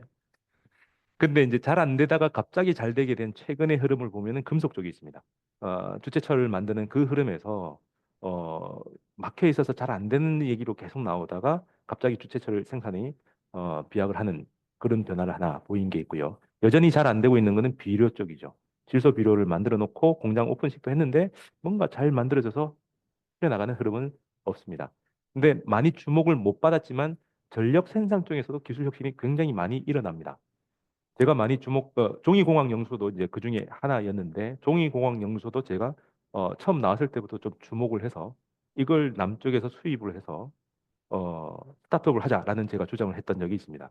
뭐냐면 이 종이공학 용서가 원래 처음에 주목을 받았던 거는 의료용, 즉 병원에서 쓸 수 있는 특수 필터를 제작합니다. 그때는 사스가 돌았을 텐데 공기로 감염되는 이 병이 생겼을 때 공기가 필터에 걸러져야 이 세균들이 안 번진다라고 해서 아주 조밀한 뭐 구조를 맞춰서 대량 생산할 수 있는 그런 걸 이 종이공학연구소가 만들었다라고 합니다. 그래서 필터를 여기서 수입하면 일반 필터가 아닌 헤파 필터 중에서 굉장히 높은 수준, 그걸 좀 더 낮춰서 공기청정기 만들면 되지 않을까, 뭐 그런 거였죠. 요게 이제 그런 쪽으로 보이고, 일상생활로 생필품의 종이가 많으니까 벽지나 화장지부터 많으니까 학습지, 그걸로 이제 넘어갔는데, 또 하나는 북한은 전력난이 굉장히 심하죠. 그럼 전력난이 심할 때는 생산을 잘해야 됩니다. 그럼 생산은 화력 발전이 손쉬워서 지금 풀가동을 하고 있지만 거기 핵심은 터빈입니다. 즉 고온 고압의 기체들이 터빈을 돌리게 해야 되니까 그 터빈은 굉장히 고온 고압을 견뎌야 되는데 이걸 기술 혁신을 못했던 거예요. 그래서 2018년 19년쯤에 흑색공업 연구소에서 이 원래는 수력 발전 터빈, 차가우니까 좀 쉬웠죠. 그거부터 터빈 날개를 국산화시킵니다. 그리고 화력 터빈 날개까지 국산화시킵니다. 이게 무슨 의미냐면 화력 터빈 날개는 제트기의 터빈을 만드는 기술 정도가 됩니다. 몇천 도 정도 되는 거기 때문에 그것까지 둘 다 만들어내고 그걸 실제 발전소에 집어넣어서 성공을 하고 그러면서 전국에 확산하죠. 그러니까 이 흐름은 발전소 하나 혹은 터빈 하나가 멈추면, 평양 화력 발전소이 멈추면 지방의 작은 발전소 전체가 멈추는 것과 같은 효과가 나는데, 이 터빈 날개의 수입 대체 효과가 나면서 안정성이 보장이 되면 발전량이 자연스럽게 늘어날 수가 있죠. 멈추는 시간이 줄기 때문에. 그래서 그런 흐름의 또 변화도 하나가 있죠. 그래서 부분별로 막 일어나는 흐름이 점진적으로 발전하는데, 최근의 변화의 초점을 북한에서 여기가 막힌 곳이다라고 하는 게 기술적입니다. 윤전기계. 그래서 2016년 당대회 이후 21년에 목표 달성에 미진했다라고 하면서 나오는 게 이 윤전기계의 흐름이 있었다고 저는 봅니다. 그래서 기관 본위주의를 얘기하고 좀 변화를 잘 안 따라오는 쪽, 이게 윤전기계인데 지금 최근에 그쪽 변화가 굉장히 많아졌죠.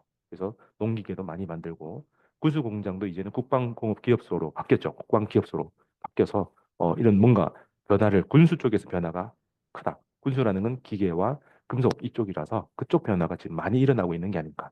다르게 말하면 거대 산업들이 이제 커질 때가 되었다라고 생각합니다.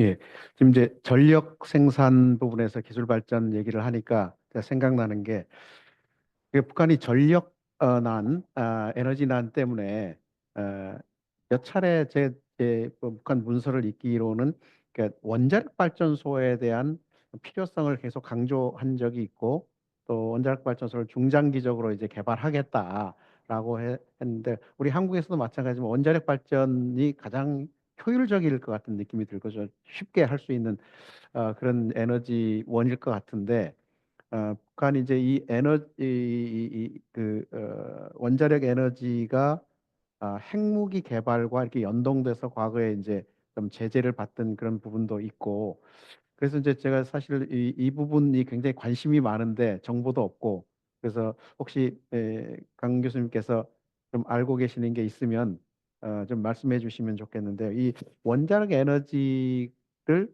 뭐 북한이 이렇게 에너지가 부족하면 좀 빨리 어떻게 좀 기술 지금 집중한다고 하니까 기술 혁신 쪽으로 한다고 하니까 그걸 좀 빨리 발전시킬 수 있을 것 같은데 결과적으로 보면 지금 굉장히 더딘 것 같고 그게 또 뭔가 이렇게 뭐 뉴스에 이렇게 막 나오지는 것 같지가 않아요. 음. 그게 이제 혹시 뭐 핵 개발이나 이런 것에 이렇게 제재를 받기 때문에 그런 것인지 아니면 기술적으로 이 부분에 대해서 조금 뭐 어려운 점이 있는 것인지 그런 부분이 좀 궁금하더라고요. 핵 관련해서는 경수로를 자체적으로 만들겠다라고 하는 건 2011년인가 12년에 나왔죠. 원심 분리기 로 만들어지고 그다음에 그걸 확장하겠다. 최근에 공개한 게 그 확장한 것 같은데 확장하겠다와 함께 경수로 발전소를 짓는다. 10년 정도 됐습니다. 그러면서 이제 최근에는 원자력 추진 뭐 잠수함 이런 얘기도 같이 나오죠. 원자력 추진 잠수함하고 원자력 발전소가 거의 같은 기술이죠. 작은 규모에서 통제할 수 있는 핵 발전, 핵 분열을 하는 그 시스템이기 때문에 거의 동일해서 제 생각에는 기술적으로는 어려울 것 같지 않은데 거대 산업이다 보니 이제 외부에서 노출이 많이 되면서 아마 활동을 못 하고 있는 게 아닐까라고 추정이 되고요. 그리고 이걸 더 하면은 좋은데 지금은 다른 국방력을 키우는 게 더 중요하다고 생각한 것 같아요. 그래서 지금 최근의 흐름 중에서 남북이 대치를 워낙 강하게 해서 위태롭다고 생각하는데 그나마 반가운 소식 중에 하나가 최근에 발사한 화성 19형인가요? 걔들이 최종 버전이라고 완결형이라고 해서 이제는 더 이상 안 하겠다는 거죠. 그리고 5개년 국방 발전 계획이 거의 완비가 돼 갑니다. 그중에 마지막 남은 게 원자력 발전 추진 발전 잠수함인데 그게 나오면은 어딘가 참 경수로가 될 수도 있고 뭐 연결될 것 같습니다. 그래서 이거는 약간 아껴두는 것, 그다음에 여러 개 없다는 것, 이 정도인 것 같습니다. 만들어지면 이제 거기에 후격 맞을 가능성이 굉장히 크잖아요. 그걸 완비해 놓은 상태에서 공개하지 않을까입니다. 북한의 경제 발전 전략에서 계산하는 법이 달라지는 거예요. 즉, 효율을 중시하느냐, 보안, 안보를 중요시하느냐의 패턴이 바뀐 게 2017년 화성 15형이 결정적이라고 봅니다. 그 이후 가면 이제 신설 공장들은 교통이 편리한 곳에 가고요. 그 이전 같으면은 안전성이 담보되는 산속으로 들어갔습니다. 이 변화가 일어나는 걸 보면 이제 5개년 전략이 국방 발전 5개년 계획이 완비될 때쯤 되면 그쪽으로 더 안 갔으면 좋겠다는 바람이 있고 그러면 어디로 갈 건가? 이제 그게 원자력 발전이든 또 다른 대규모 발전 시스템으로 가지 않을까 음. 추정합니다. 이전에 이제 이렇게 미국과 이렇게 어그리드 프레임워크를 하면서 북미 협상을 하면서 경수로 건설을 하다가 중단되지 않았습니까? 그래서 이제 외부에서 예측하기도 그렇고 북한 내부에서도 그 경수로를 외부의 지원 없이 자체적으로 건설하겠다. 음, 이런 예측도 하고 또 북쪽에서도 그렇게 준비를 했던 것 같은데 그 이후에 전혀 진전이 없는 상황이라서 음, 그런 부분이 조금 더 궁금해졌거든요. 예, 그래서 예. 이제 그게 원자력 발전소로 어떻게 뭐 예를 들면 우라늄 원자력 발전소라든가 이런 쪽으로 좀 확장시켜서 왜 북한이 하지를 않는가 그런 데 대한 음, 궁금증이 계속 있었고 음. 그런데 여러 그게 가지 두드려 맞으면은 큰일 나잖아요. 예, 핵폭탄 떠들리는 거하고 똑같기도 예, 하고, 예. 예, 기술적으로는 뭐 올드 버전 하면 되는데, 아, 그 좀 눈치나 혹은 상황을 보는 듯한 예, 느낌입니다. 예, 예, 예. 예. 어떤 이제 전략적이고 네. 정책적인 부분에서 또 음. 고려하는 그런 부분들이 있구만요. 예, 알겠습니다. 그 또 다른 채팅창에서 질문이 하나 들어왔는데요. 예, 과학기술자에 대한 초우 이런 부분인 것 같은데요. 그 뉴스에도 보면은 북한의 그 주택 건설을 해서 과학기술자에 대해서 주택을 배정하고 좀 우대하는 정책, 과학기술자에 대한 우대 정책 이런 걸 자꾸 언론에도 나오곤 하는데 정말 과학기술자에 대한 초우가 장사를 해서 버는 수입보다도 더 나아졌다고 할 수 있는지 그런 부분 저 질문을 전제부터 해주셨어요. 저는 얘기를 하고 싶은데, 예. 장사에서 버는 수입이 좋다고 볼 수 있느냐? 얼마나 버느냐. 제가 그 북쪽에 왔다 갔다 하시는 그 교포분들한테 물어보고 뭐 하면은 우리가 자기들도 가서 물어봐도 모른다. 예, 만약에 1,000명이 있으면 1,000명의 수입원이 다 다르다라고 얘기를 하더라고요. 근데 기본은 있잖아요. 배급제로 아직도 식량이나 이런 생필품을 보호하고 또 다른 이제 계획을 초과했을 때 남는 여유분을 서로 나누어 가지는 흐름이죠. 수입을 계산하는 게 다 다른데 어쨌든 공장 전체가 계획을 달성하고 남는 게 있고 그때 예, 이익을 분배한다고 들었습니다. 그래서 장사를 한다는 거는 개인적으로 움직이기 때문에 지금 점점점 어, 시장의 영역을 주는 것 같습니다. 그래서 국영 상점이 더 강화되고 혹은 국가적 그 배급망을 통해서 지금 21년에 김정은이 선언을 했죠. 상업 시스템도 사회주의 상업 시스템으로 간다. 이 말은 국가가 유통도 어느 정도 장악하는. 그래서 개인이 시장에서 거래하면서 버는 그 영역들이 점점 준다고 저는 봅니다. 원래 옛날에도 얼마나 좋았는지는 저는 잘 모르겠습니다. 문헌은 드러나지 않으니. 그래서 비교는 하는 거에서 우선 하나 물음표를 찍고요. 이제 그거 비교를 끊어내고 과학자 처우는 남쪽이는 다른 쪽에서 보기에 훨씬 더 좋은 면이 많죠. 김정은 등장을 해서 처음으로 과학자들한테 혜택을 주겠다고 만든 게 과학자 휴양소였습니다. 과학자였으면은 몸이 어떻든 상관없이 여기 와서 쉬면서 여러 가지 운동을 하면서 건강을 회복해서 가도록 휴양소를 따로 만들고요. 다 아시다시피 거리를 만들 때마다 과학자한테 우대적으로 주택을 배정합니다. 북한은 어쨌든 사회주의 헌법을 가지고 있기 때문에 헌법 속에 입고 먹고 마시고 쓰는 대부분을 국가가 책임진다고 되어 있습니다. 그래서 주택도 배정해 주는 거지 사는 개념은 원래는 아니죠. 그래서 그 배정해 줄 때 우선순위를 과학자한테 해줘서 어쨌든 몇 명은 들어가 있습니다. 인공위성 과학자 지구, 그게 인공위성과 관련된 과학자들이 아파트를 단지 전체를 만들어서 입주했고요. 그다음에 김책공대, 김일성공대 교사들 다 들어갔고요. 함흥공대도 또 다른 사택을 지어서 들어갔고요. 그래서 웬만한 과학자들은 우대를 받습니다. 심지어는 어디 있냐면 대동강 수상 상점 거기 가면 과학자 그 뭐냐 실이 따로 있더라고요. 과학자들이 오면 이 룸을 따로 배정해주고 또 특별한 과학자 인재법인가요? 법에 보면은 통신, 뭐 교통 이런 데 우대를 해준다라고 아예 법에 나와 있습니다. 그래서 과학자 신분을 가지고 있으면 상점 가서 할인도 받아요. 딱 찍으면 이렇게 증명을 보이면 할인된 가격으로 준다 이렇게도 나와 있고 그래서 과학자라는 직업을 가지고 그런 업무를 수행하는 사람들한테는 생활 편리를 많이 해주는 상황이라고 우선은 보입니다. 예. 그, 과학자들이 모여 있는 그 연구단지나 과학시설이 모여 있는 평양시 은정구역이라고 네, 거기에 이제 그런 시설들이 많이 모여 있다는데, 뭐 거기에 과학자들도 많이 거주하지 않을까 네 싶은 맞습니다. 생각이 드는데요.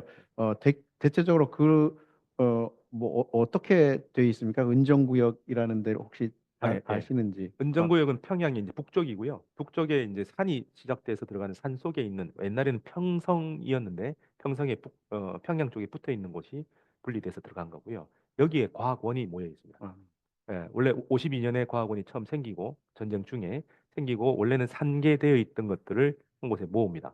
그래서 모아서 시내에도 원래는 청사가 있었는데 안전하게 돌을 곳을 찾자 해서 과학자 도시를 찾는데 처음은 함흥 분원 화학공업과 관련된 게 돼 있는 게 동쪽에 함흥 지역에 분원이 있었고요. 이걸 만들고 나서 이제 과학자들 너무 현장에 몰입을 하도록 지원하도록 막으니까 불만이 많아져서 따로 연구만을 위해서 안전한 공간을 만들어 주겠다라고 김일성이 약속을 해서 60년대 중반쯤에 평성 지역을 특정합니다. 그래서 거기서 새로 건물을 지어요. 그때 그 설계의 기본 취지는 여기는 공장은 안 들어간다. 연구 중심이다. 라고 해서 집어넣죠. 근데 좀 시간이 걸려서 완비가 되고 그게 평성이었는데 나중에 평양으로 편입되더라고요. 이게 지금 최근에는 특구 2013년 4년에 지병 특구가 나올 때 이 은정 지구가 특구로 공개됩니다. 첨단 기술 개발부. 이게 뭐냐면 어, 10,000명 정도, 130개 정도의 연구소에 10,000명 정도의 연구 인력인데 이 모든 것을 특구로 내놓겠다. 스타트업을 북한에다가 한다면 혹은 여기다가 기업을 투자한다면 이 고급 인력들을 내주겠다. 우리로 따지면 대덕단지입니다. 대전 옆에 과학원들, 그 연구소들이 모여 있는 그 대덕단지들을 기업들에게 내주겠다라고 했던 거죠. 굉장히 솔깃할 할 부분인데 진행은 별로 없었던 것 같습니다. 그런 부분이 평성이입니다. 예. 그 또 뭐 질문을 채팅창에 좀 해주시는 사이에 제가 또 계속 궁금한 게 많아가지고 제가 질문을 좀 하겠습니다.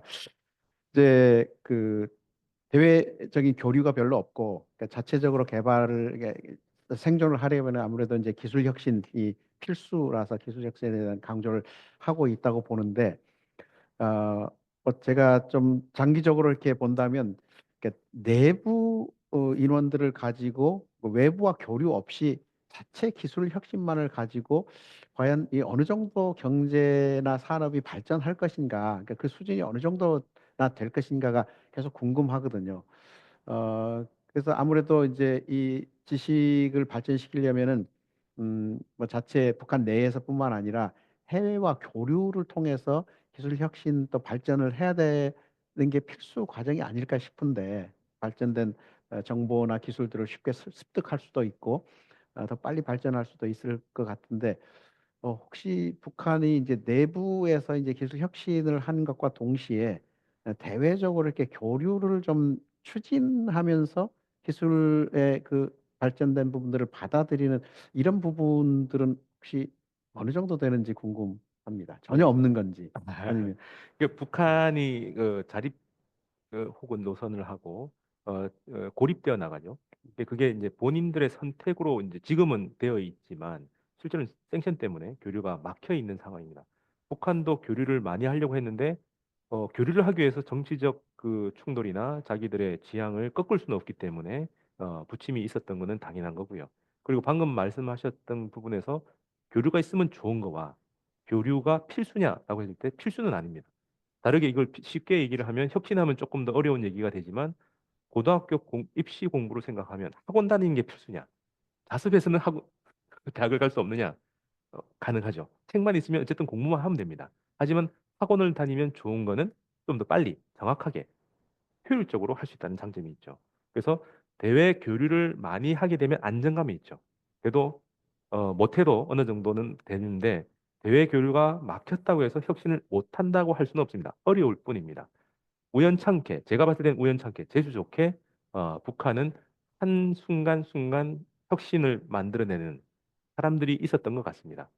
그리고 그 혁신자를 위해서 정책적으로 지원해 줄 때는 같고요.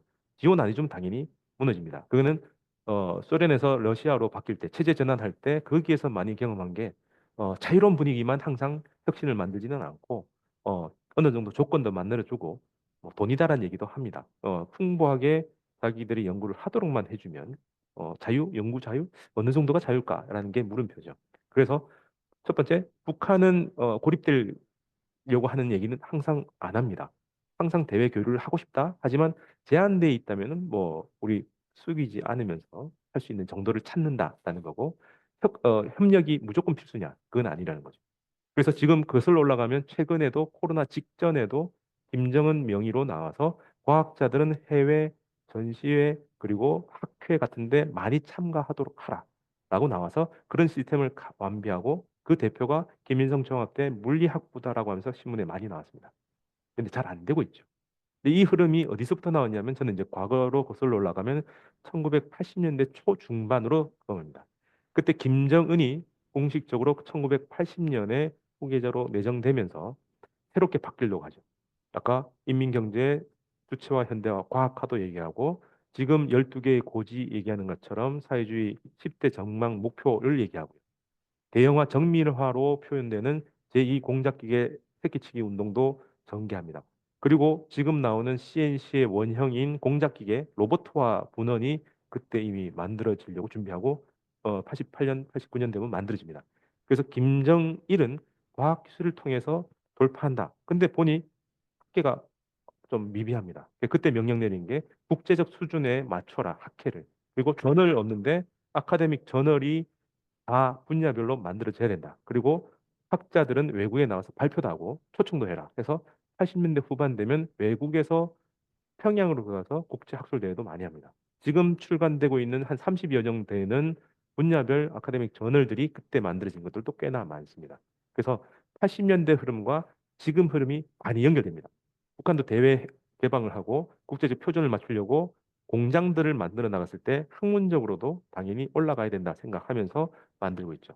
최근에 많이 보이는 거는 혼자 단독으로 내는 것보다 그래도 열려 있는 중국이나 러시아, 뭐 독일도 있고 뭐 군데군데 조금씩 있는데 공동 연구회에서 공동 논문들을 발표하는 게 빈도수가 높아지고 있습니다. 음, 그래서 조금씩 조금씩 열려 있는 곳을 찾아서 나아가고 있고 이게 김정일로부터 이어지는 그런 전통 속에 있다. 그래서 환경만 좋으면 이제 전쟁 끝나면 그런 분위기가 되지 않을까 싶습니다. 예. 그럼 교류협력 많이 할 것 같아요. 예, 계속 좀 이어서 좀 이렇게 질문을 확장시켜 보면은 북한이 이제 일반적인 그 경제 관련한 기술들은 중국과 관련해서 협력도 받고 뭐 그런 부분이 있는 것 같은데 어, 최근에 이제 북러 관계가 밀착되면서 나오는 뉴스들이 핵과 미사일에 관한 기술, 첨단 기술들을 러시아로부터 이제 받기 위해서 그 협력을 강화하고 있다 이런 얘기들 하는 거 보면 그게 이제 사실이라면은 어, 내부에서 혁신과 또 개발을 통해서 첨단 기술을 빠른 시간에 확보하는 건 좀 어렵지 않나. 그러니까 미사일이나 뭐 대기권 제진 기술이라든가 뭐 이런 부분에 대해서 러시아로부터 좀 기술 전수를 받기 위한 것이 아닌가. 그래서 경제 과학기술 협력을 체결하고 좀 적극적으로 진행하고 있는 게 아닌가 이런 생각을 하는데 이제 그 부분에 대해서는 지금 물론 이제 정보에 관련된 문제이기도 하겠지만은 그 현상을 보면서 어떻게 강 교수님은 생각하시는지? 예. 그분도 북한하고 러시아의 전략적 동맹자 관계에서 북한의 위치가 무엇일까 할 때, 뭐, 저도 전혀 모릅니다. 그냥 양쪽 다 있고, 아날로그적으로, 그러니까 디지털로 뭐 아니면 더, 일하면 영, 이거는 못하고요. 가운데쯤인데, 북한의 기술 수준을 제가 평가했을 때, 대륙과 탄도탄과 관련된 모든 기술은 확보했습니다. 그래서 음, 전 세계에서 세 개 국가밖에 없는 울트라소닉 초음속 미사일을 북이 성공했죠. 그리고 그 마지막에 회피 기동을 할 수 있는 글라이딩을 할 수 있는 뭐 웬만한 기술들은 다 완비를 한 상태입니다. 디테일하게 조정할 수 있는 그것들은 남았긴 하지만 미사일로 쓸 수 있는 건 돼 있다고 봅니다. 제 생각에는.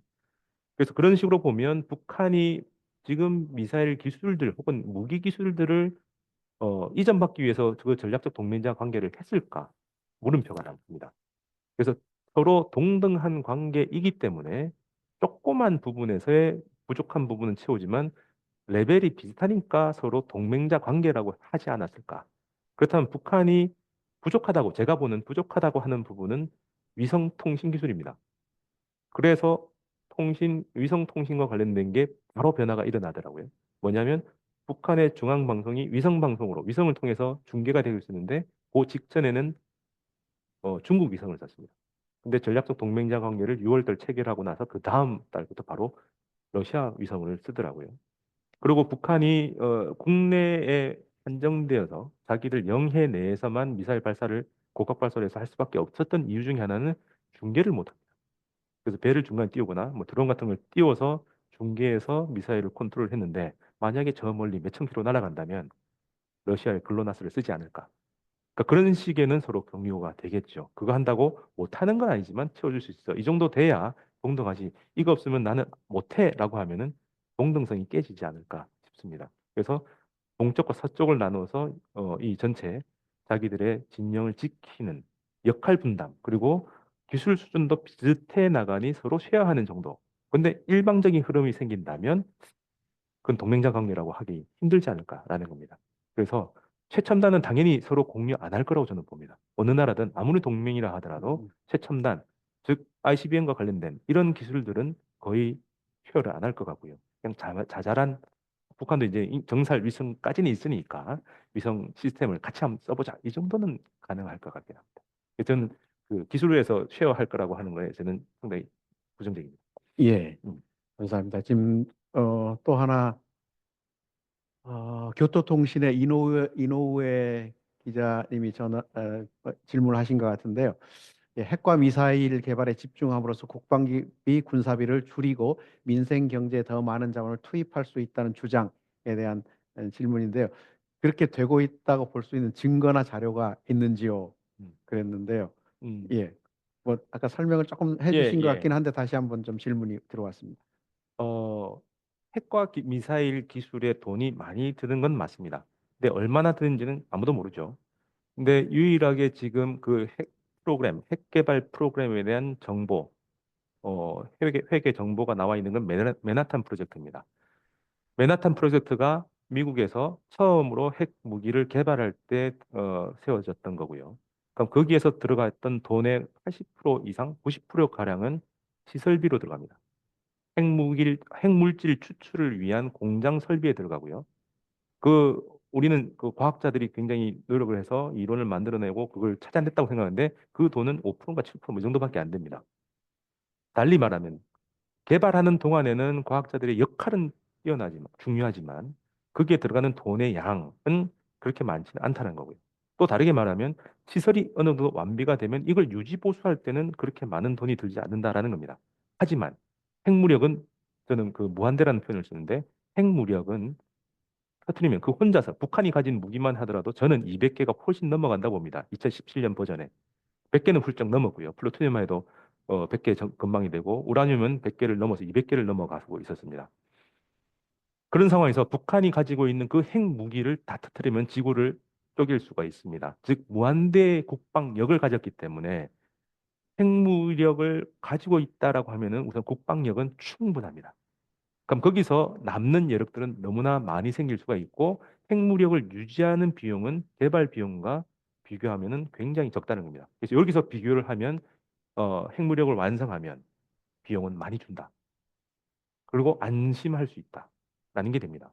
그리고 그다음 그럼 여기서 민수로 가느냐를 봐야 되기 때문에 아까 첫 번째 김명훈 선생님이 질문하셨던 게 대한 답으로 김정은이 주도를 해서 스피노프 군에서 보유하고 있던 인력 그리고 기술 그리고 자원들을 민수로 돌리는 사례를 제가 6가지 7가지를 얘기를 해드렸죠. 그런 걸 보면 줄은 걸 이쪽 민수로 왔겠다. 근데 그리고 거시적으로 보면 북한 경제에서 외부에서 들어갈 수가 없습니다. 무역의 양도 별로 없고 그럼 요소 투입을 외부에서는 할 수 없다면 안에서 저는 이건 북한식 일종의 개혁 개방 전략입니다. 중국식, 베트남식과 다른 북한식 같은 땅덩어리 안에 두 개의 분리되어 있는 경제 시스템을 통합하는 거죠. 그래서 군에서 민으로 갈 수 있는 이 논리밖에 없다가 10여 년 전부터 제가 얘기를 했고 최근에는 많이 인용을 해주더라고요. 그래서 이 자리를 빌어서 이 스피노프 군수의 민수전환 말고 북한이 3년 동안 코로나 봉쇄를 견디고 그리고 이 경제 발전할 수 있는 이유는 찾을 수가 없습니다. 그래서 제가 이걸 주장했고 이제 많은 분들이 인정을 하는 흐름으로 가고 있다라는 얘기. 전략이 어느 정도 합리적이다라고 보는 사람들이 많아졌다라는 얘기와 그 근거가 흘러가고 있는 흐름, 군수에서 민수로 흘러가고 있는 흐름들을 제가 몇 가지 찾은 걸 얘기해 드린 것 정도만 우선 할 수 있을 것 같습니다. 예. 제가 이게 강 교수님께 이렇게 질문을 자꾸 하다 보니까 강 교수님 강의하신 것들에 대해서 자꾸 이제 좀 비판적인 그런 질문들을 자꾸 하는 것 같은데요.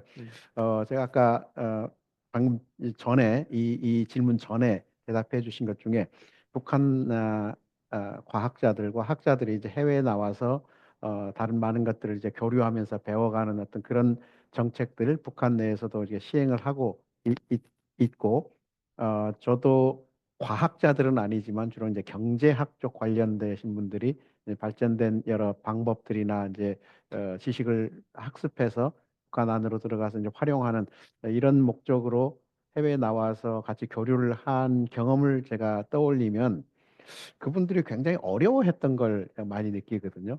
그러니까 본인들이 사실 이제 영어도 굉장히 부족한데 국제 학술지에 자꾸 이제 게재를 하라고 하고 그걸 이제 국가 경쟁력 차원에서 어, 세계의 그 대학을 평가할 때는 SSCI 논문 기준이 있으니까 그 기준에 맞추기 위해서 계속 교수들을 압박하기 때문에 굉장히 스트레스를 많이 받고 힘들다 이런 얘기를 하면서 논문 하나 내는 것만도 엄청 어렵다고 이렇게 얘기를 하더라고요. 그런데 이제 그런 걸 보면 북한에서 이제 요구하는 것들 국가적으로 이제 성과들을 이렇게 자랑하는 것에 비해서 실제로는 굉장히 어려운 과정이 아니겠는가 힘들어하고 이제 여유 있게 이런 것들을 추진하지 않는 것 같다는 느낌도 많이 들어서 국가에서 그 정책을 추진하지만 실제로 그것을 따라하는 사람들은 상당히 버겁고 좀 힘겨워한다 이런 느낌이 들어서 성과를 국가에서 공식적으로 주장하는 것에 비해서는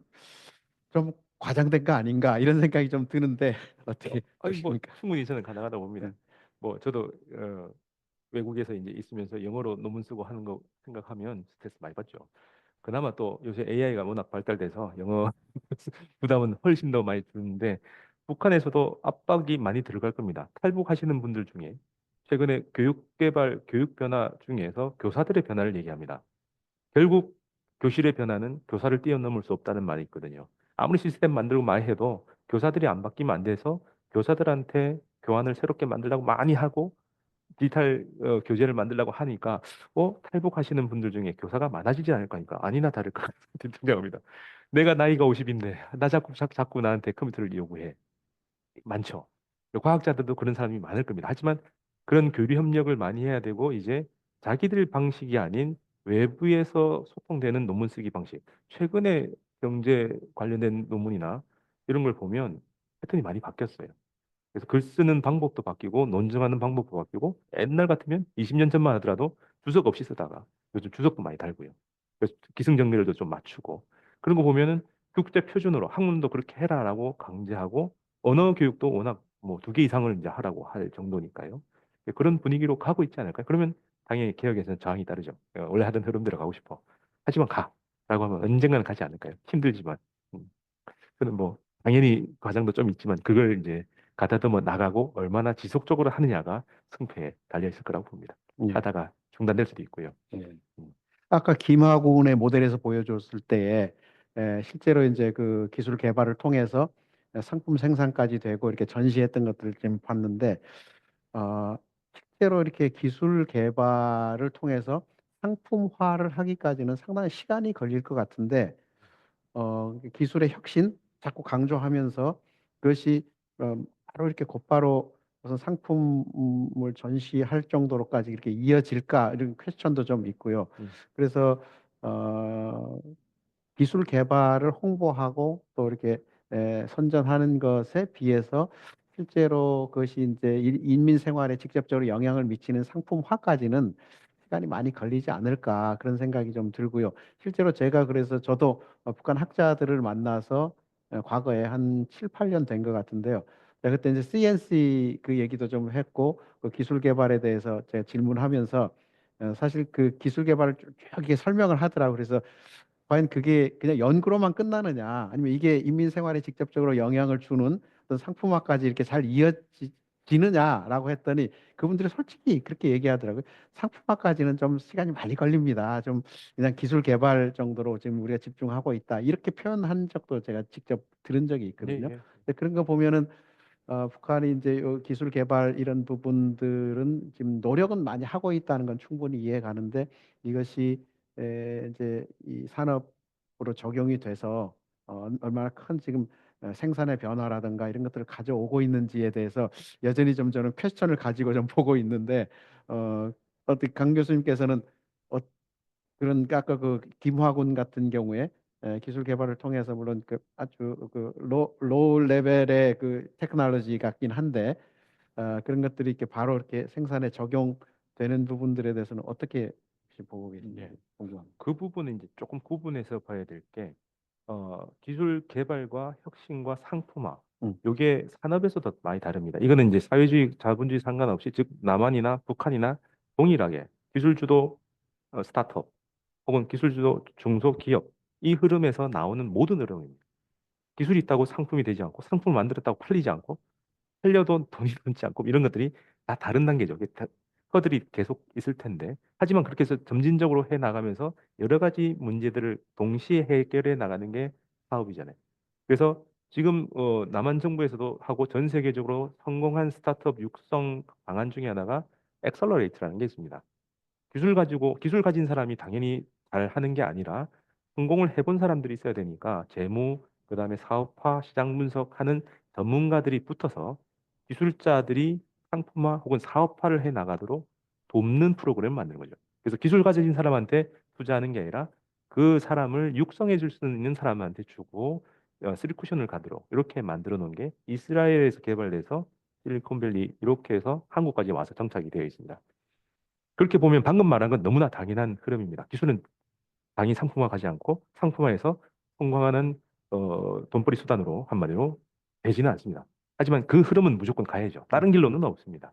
그래서 그런 부분에서 얼마나 정책적으로 안정적으로 그리고 방만하지 않게 혁신으로 나아가도록 짜느냐. 그게 이제 클러스터고요. 그 모델 중에 하나 소련에서 실패했다고 하는 모델 중에 하나가 리니어 모델이 있습니다. 기술 개발하면 컨베이어 벨트 위에 올린 것처럼 착착착착 해서 나중에 상품 뿅 해서 사람들이 갈 거라고 생각했다고 그 1960년대, 70년대까지 소련에서 생각했어요. 그러다 보니 안 가겠죠. 하나 막히면 다른 게 막히고 그래서 경로도 다양하게 그래서 레이어 이론을 바뀌고 지금은 클러스터 이론을 바뀌죠.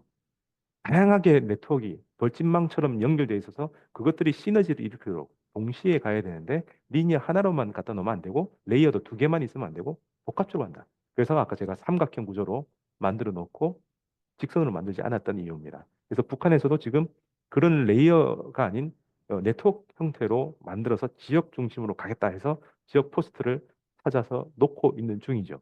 무조건 마지막에 상품화는 다릅니다. 그래서 이제 기술로 넘어가면 우리도 플랫폼 사업이 있고 기술 사업이 있죠. 플랫폼은 판을 만들어 놓으면 그 안에 다 들어와서 가는 그게 좋은 이유는 똑같은 일을 반복하지 않게 만들어주는 표준화 작업이 있습니다. 그래서 어, 판에서 나오는 열매를 가지고 단물, 그 엑기스나 음료수를 만드는 법이 있다면 그 원료는 다양해질 수 있죠. 들쭉술도 되고 뭐도 되는 것처럼 그걸 엑기스를 만들어서 상품을 만드는 포맷은 국가에서 공급합니다. 그럼 그 원료를 무엇은 열매로 하느냐가 지방마다 다를 겁니다. 그럼 이걸 상품화 시킬 때 병뚜껑 막는 법, 그다음에 부패를 막는 법 다양하게 있을 건데 그거는 표준화해서 국가에서 다양한 실험을 해서 갑니다. 이거는 시군 차원에서 못하는 부분이죠. 그래서 플랫폼처럼 어, 음료수를 만드는 기술, 그건 상품화, 공장 이런 것들은 전국적으로 달라붙습니다. 그러고 나서 그 지방에 특화시킨 걸 해서 또 개조를 하지만 개조해놓고 나서 상품을 만들고 그게 사람들한테 먹히도록 입맛에 맞아야 되니까 또 조정하겠죠. 이 단계는 이제 지방에서 할 겁니다. 그래서 기술의 중앙 지원 그리고 원료의 지방 자립이라는 모델이 그래서 저는 설명을 하는 거고요. 그래서 지금 단계는 dim하고는 지원을 많이 받았습니다. 그리고 거기에 특화시켜서 많은 사람들이 들어가서 자기들 말하자면 뭐 상품을 가지고 상품을 만드는 걸 개발했고 입맛에 바꾸도록 최소한 2년을 2년 거쳤습니다. 똑같은 기술이지만 생산량이 몇십 프로 올라갔다고 얘기를 하죠. 그럼 이걸 이제 다른 지방 갔을 때 똑같은 수준의 지원을 못 하겠지만 이 공급하는 모델이 플랫폼처럼 표준화가 돼 있기 때문에 어딜 가도 매뉴얼에 따라가면은 거기에 안착이 되는 장점은 또 있죠. 시행착오를 더 안 거쳐도 됩니다. 그럼 마지막 단계만 트리거만 잘 처리를 하면 상품이 나오겠죠. 그다음은 또 사람들한테 살려야 되는 거죠. 그럼 수요와 공급을 또 따라가야 되죠. 북한에서 어, 금컵 식료 공장이 2010년에 처음 만들어지는데 여기는 수요와 공급의 법칙에 따라서 움직이도록 합니다. 근데 수요 공급은 생산량도 있지만 어떤 제품에 대해서 소비자들이 좋아하느냐에 그 기호를 반영하도록 되어 있더라고요. 그래서 말단에서 파는 사람들이 계속 여기다가 피드백을 줍니다. 그럼 그게 이제 계속 나가면서 인민들의 기호에 맞는 옛날에 그냥 말로만 있었다면 시장조사처럼 혹은 설문조사처럼 생산에 반영하도록 시스템에 들어가 있는 거죠. ERP 기술이 이제 그렇게 적용이 되더라고요. 그래서 그렇게 보면 북한의 상품화 혹은 혁신은 일반적인 혁신론을 따라가는 거죠. 북한식이라는 거는 몇 가지가 다른데 사회주의 국가, 즉 기업별로 그 칸막이가 많아서 내가 아는 노하우는 안 줘라고 하는 것보단 북한은 좀 많이 주는 분위기로 가고 있다는 것. 그게 장점이 아닐까 싶습니다. 음, 나머지는 비슷하지 않을까. 음, 음. 예. 예, 기술 개발과 상품화의 그 과정 구조를 좀 잘 설명해 네. 주셨습니다. 혹시 더 채팅창에 질문이 있으신가요? 예, 더 이상 올라온 것 같지는 않습니다. 예.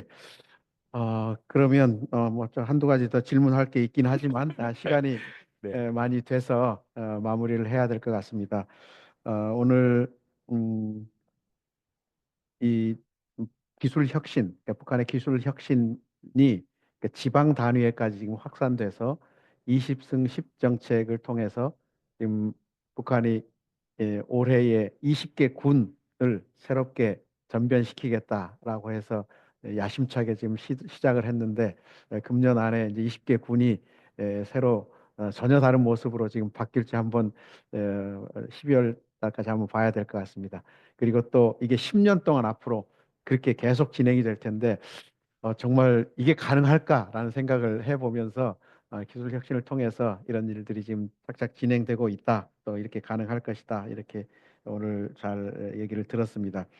강 교수님께서 처음에 시작할 때 말씀해 주셨듯이 우리 한반도의 미래에 대한 비전이 한국 쪽에서도 IT에서 이제 BT 산업으로 가야 되고 기술 개발에 대해서 엄청 지금 신경을 많이 쓰고 있습니다. 국가적으로도 그렇고 모든 기관에서도 기술 혁신 또 AI를 도입해서 빨리 적응해서 발전시켜야 된다라는 그런 필요성을 느끼고 있고 저희 통일평화연구원에서조차 앞으로의 북한 연구라든가 통일 연구를 AI에 접목시켜야 한다라고 해서 저희도 2, 3년 전부터 이런 연구들을 지금 조금씩 하고 있습니다. 그런 상황에서 북한도 이제 기술 혁신 쪽으로 방향을 정하고 오래전부터 정했지만 최근에 와서 더 집중적으로 지금 투입을 하고 있고 그런 방향으로 갈 때 정말 한반도 미래를 위해서는 남북이 기술 관련해서 서로 교류하고 협력을 해야 되는 상황이 아닌가 이렇게 생각합니다. 그런데도 불구하고 지금 현실은 남북이 적대적 두 국가라는 이런 논의 속에서 참 굉장히 관계가 어둡고 또 한국 내부적으로도 어제 밤부터 오늘 사이에 이런 그 계엄령과 같은 이런 그런 혼란한 상황이 이렇게 상황을 접하면서 참 많이 좀 정신을 차려야 되겠다 그런 생각을 많이 하게 됐습니다. 그래서 앞으로 북한의 기술 변화에 대해서 우리가 관심을 가지고 또 한국에서 또 그와 마찬가지로 기술 혁신에 대해서 계속 한국 쪽에서 강조하고 있는데 이런 논의들을 계속 해가면서 남북이 서로 자극을 받고 또 협력하면서 발전할 수 있는 그런 가능성이 열려야 되지 않을까 이런 생각합니다. 오늘 우리 강호재 교수님 멀리 독일에서 오셔서 이제 하루 이틀 있다가 또 독일로 가게 되는데요. 이제 에, 중견 학자로서 독일에서 테뉴어를 받으시고 이제 정말 집중적으로 강의를 하시고 또 연구를 해야 되는 상황입니다. 여러분들께서 관심 많이 가져주시고 또 북한 과학 기술에 대해서 우리나라 최고의 전문가로서 또 우리나라뿐만 아니라 독일에 계시니까 세계적인 전문가로서 활동을 하실 때에 많이 응원해 주시고 또 격려해 주시기를 부탁드립니다. 오늘 106차 서울대학교 통일평화연구원 통일학 포럼에 이렇게 온라인으로 참여해 주신 모든 분들께 감사드리고요. 오늘 이것으로서 106차 통일학 포럼을 마치도록 하겠습니다. 감사합니다. 고맙습니다.